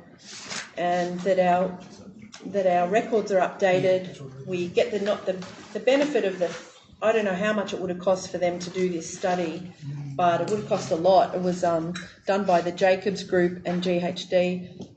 It just seems silly that these documents are here and we don't gain that knowledge. We've had trouble with lack of staff and changing officers, and I'm just really keen that this work isn't lost, because it's such a massive project with 9 sites and it's gone on for 3-4 years. Okay. And Councillor Keller, look, I've just been trying to work out. Look, I think they're very different. I wouldn't mind adding something like that. Can I make a ruling, please? Look, Yeah, I'm the sorry. chair, so Yep. I take your motion as a foreshadowed motion, Councillor Moore. which means the preface to the statement, in the event the particular motion goes away, you can then, whichever way the other initial motion goes, then you have the option to move your motion. All right, so it becomes a foreshadowed motion. All right, so because it's too different to the original motion. So we'll go back to the original motion. So just clarification, so is that a foreshadow motion for the same meeting or for a future meeting? No, to be dealt with at this meeting. At this meeting, okay. At this meeting. So a foreshadow motion, the governance rules stipulate at any time during debate, a council may foreshadow a motion so as to inform council his or her intention to move a motion at a later stage in the meeting, this meeting.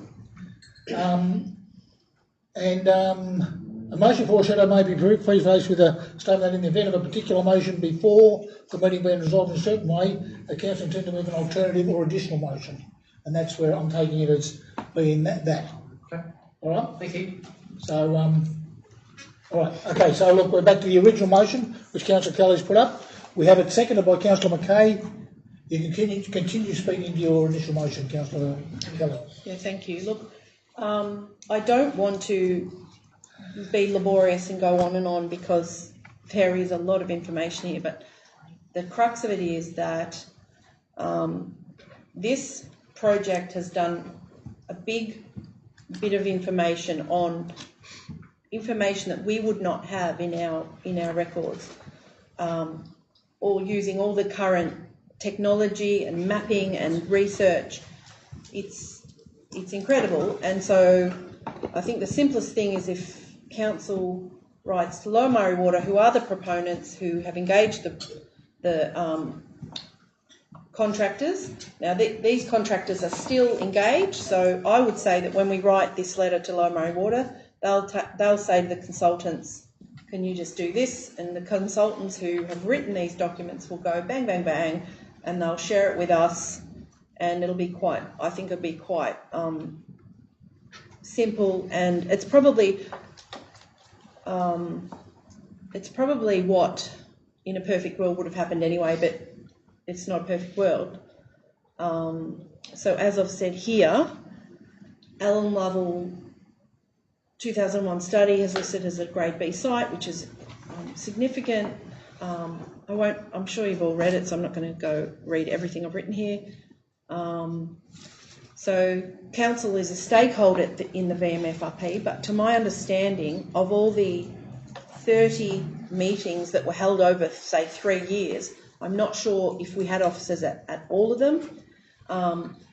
During the planning panel, when we talked about, back in May, it was held at the Grange, we talked about the Takasuka Bank.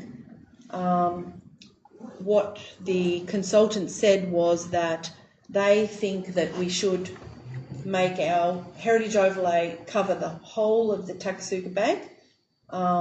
And so it's like, well, who's going to do that work? So our heritage sites should be protected by an accurate heritage overlay. If, fair enough, some of our heritage overlay might not be accurate, but we don't know about it. But if we do know about it, we really have to do something about it. So this work is towards that. I took from my discussions, the reason I've changed my motion is because my initial motion would be that, council had to do all the work. Well, my new motion is presuming that we ask Lower Murray Water to produce a report. So they succinctly give us this information.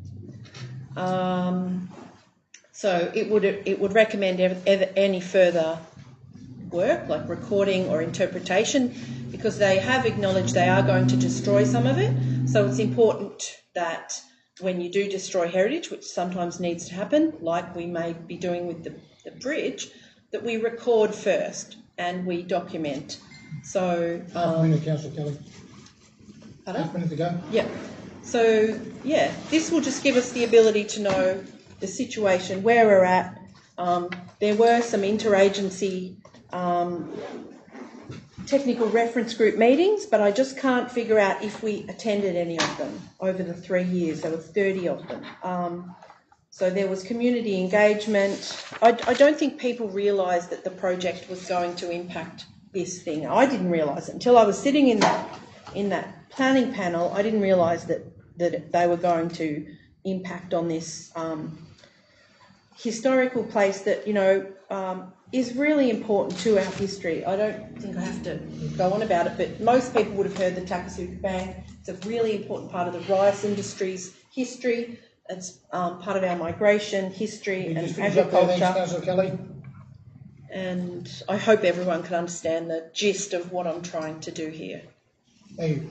Councillor McKay. Yes, I think it's important that the project is very well resourced. They'll be able to provide the information. They have consultants who have written folders that would fill a small room, and they'll be able to provide that information about what the project will do to the Takasuka Bank and record it. And I think it's perfectly wise for us to ask for that information, given it's something that's on our heritage register. Thank you. Any other speakers for or against? No other speakers? Can I ask a question at this point or not? Yeah. Just out of the presentation that Councillor Kelly's given, if there's outcomes that require us to do planning scheme work in regards to you've said, like, you've already got the report that says that the heritage overlay needs to be extended, because you highlighted that in your discussion before. So if that's then required, who's going to do that work? It may be a question for you, maybe a question for Ms Green and her department, and what's involved in doing that work. I'd be happy to hear an answer to that, because I could just make it up, but I know it wouldn't make it up, but I presume. I think before we vote, we need to know, like, are we signing ourselves up here? Are we signing ourselves here up to a whole lot of work that's come out of that could come out of left field? I guess there's two options: is that council staff would prepare the amendment and process the amendment. Council staff that we don't have. The other option is perhaps Lower Murray Water with our agreement, so assuming council wants to amend our planning scheme, which does sound like just extending the boundaries of that heritage overlay so it covers the most important part of the site. We could ask the Minister to do the amendment, which we have done with Lower Murray Water for... Lower Murray Water has done that for their site on River Road. The Minister's preparing the amendment. So that would then be a minimal expense to no council? Expense. Yeah, thank you. Yeah. I was going to say these. But I'm not sure this would meet the requirements. These projects that have been, their planning was taken away from us anyway. Yeah. So the actual projects of the flood. As long as we can resolve that we support it, I can't see any reason why the Minister wouldn't do it. Yeah. And just if I could say, this doesn't say we have to do anything. This is just asking Lower Murray Water to tell us these things. Yeah. There's no... I'll just clarify. There's no... Did you have a question on Councillor Moore? Well, it's just on whose land is it? It's not council land, is it? No. No, it's the public reserve. Yeah, and that comes under Parks Victoria. Yeah. All right, okay. Parks or... Yeah. So we'll let speakers, the vote speakers forward. Got any other speakers? I'll put the motion. Those in favour? Carried. We got there in the end. All right, thank you. I'd like to bring forth an urgent motion, and I'll be very quick. Hang on, if I'm we'll see where we're at. Are we there? We're at in the report. Hold on, my computer's gone to sleep. Oh, that next one. thing. Councillor Jeffrey had to leave during that debate as well. Foreshadowed items, the way it went does need your foreshadowed item. Oh, sorry. All right, urgent items not included in the agenda.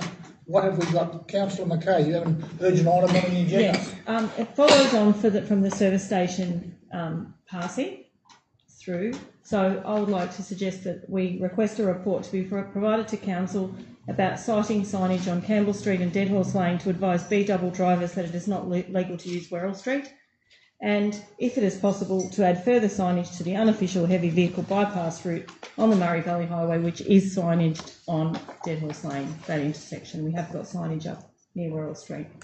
So given that I do believe we can signpost and say you can't, B-doubles can't go down Werrell Street, which has been a problem. So it'd just be nice to action that as soon as possible.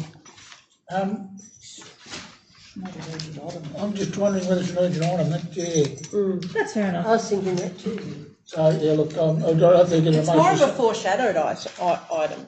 What's that? It's more of a foreshadowed motion Not to do really, with a previous item. Yeah, no, look, we're past that part of the meeting. We're into, so we'll close that It's part all of the right. meeting. I can We're bring in it to the part next of meeting. Yeah, you have to bring it to the next meeting. Yep. Yep. All right, so to consider on councillor reports. Let's start off with you, councillor King. Nothing significant to report this month. I did have a couple of weeks away and missed a couple of meetings that I would normally attend, so nothing out of the ordinary other than talking to members of the municipality on a regular basis about various issues, but nothing formal to report. Thank you. Thank you. Councillor Kelly, we just hit the highlights, thanks, not everything.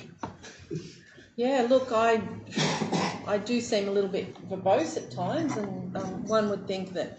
I'm just bearing in mind the time, councillor Kelly, that's all. Yeah. Yeah, so yep. we just hit the highlights, would be really good. Yeah. They are in the minutes, it is produced in the minutes, so Yep. people can read them at their convenience. Yeah, I just need to find it, but I was. Can I give my report? Yeah, all right. While Councillor you're getting McKay, yeah, yourself go on. ready. I went to the Nye District Action Group meeting. We all attended. I'll note this for everyone. Jackie, Kelly, Stuart King, and Councillor Moore. We all attended the VHM tour of the potential mine site, which was illuminating. I went to the residents and ratepayers meeting, which was great. Apologies to Boundary Bend, I couldn't get there. But I would like to. I went to the art gallery opening of the current exhibition about footy, and it's got the AFL's official photographer who hails from here, and it was amazing to see his photography. And also then I would just like to commend Ian Tully, who's done an amazing job putting together. He's acquired a whole lot of pieces of art about football, and from a whole range of galleries. It would have taken a huge amount of work, and it was really fantastic for people who like footy and art. That's it. Thank you. Councillor Moore. Very quiet month again. Coldly with the councillor up at Robinvale, where 3 members of the public availed themselves of the opportunity. So that was. Got a good write-up in the Sentinel. Got a good write-up in the Sentinel. Oh, good. Yeah, I spent quite some time talking to the fellow from the Sentinel. And of course the VHM mine site tour and the BPW dinner where I gave the thank you address on behalf of the community.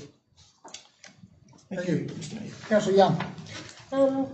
20th of July, I attended the last CUC meeting, which we've now got our centre manager in place, and their renovation's going really, really well down there with Dee Hiles, actually the progress or the program manager to do the renovations, fixing them really well.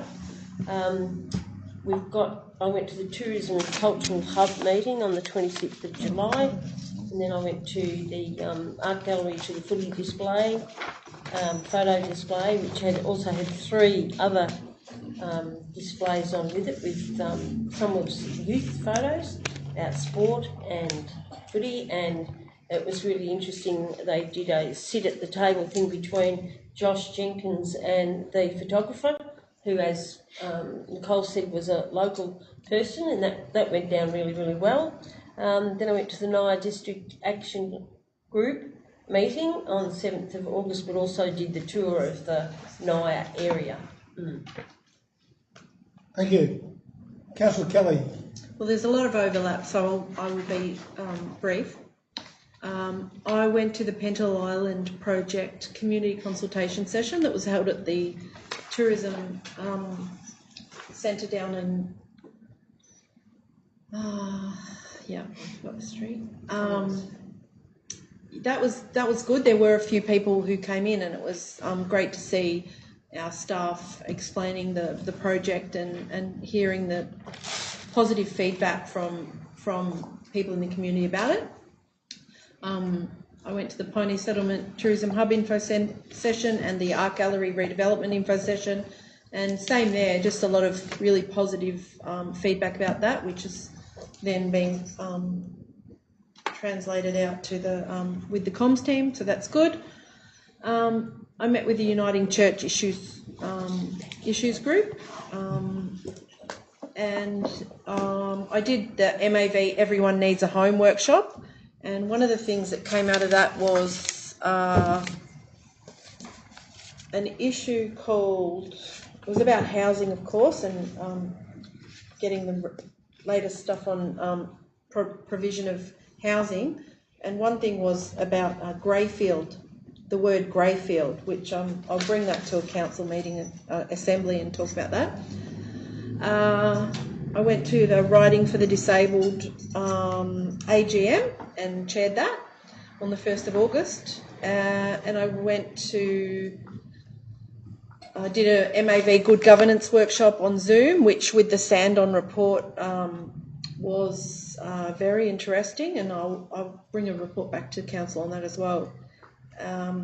Also went to the art gallery about the football exhibition, which is a lot of fun, and VHM tour, and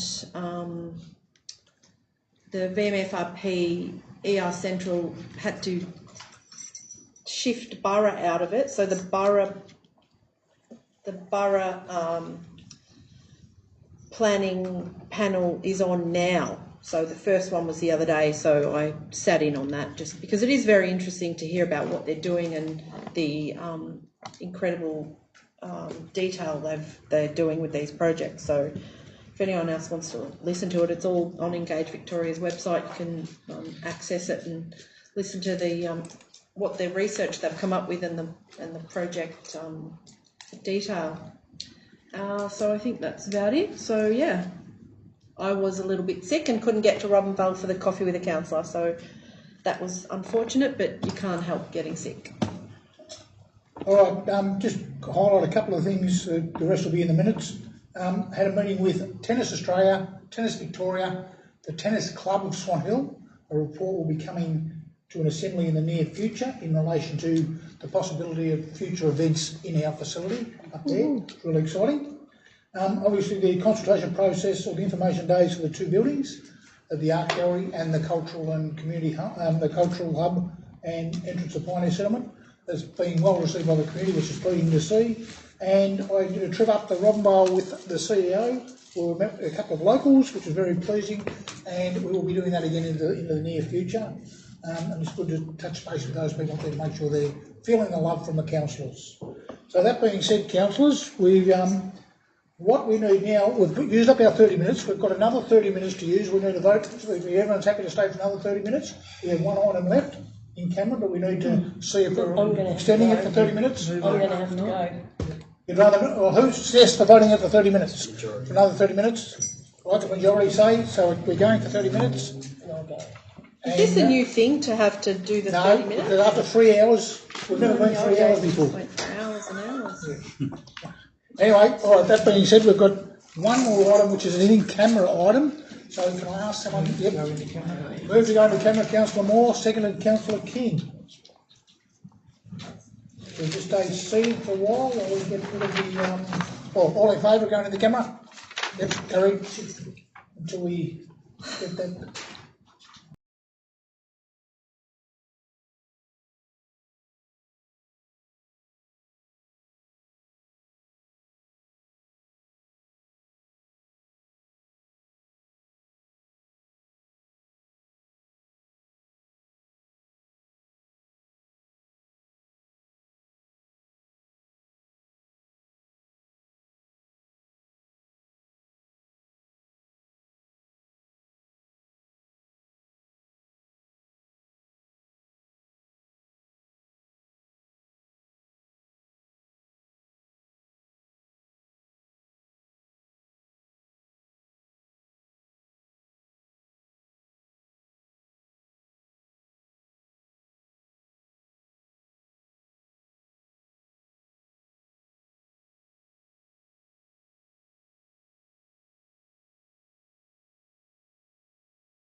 and cutting. The dog walking and sunset. We're back?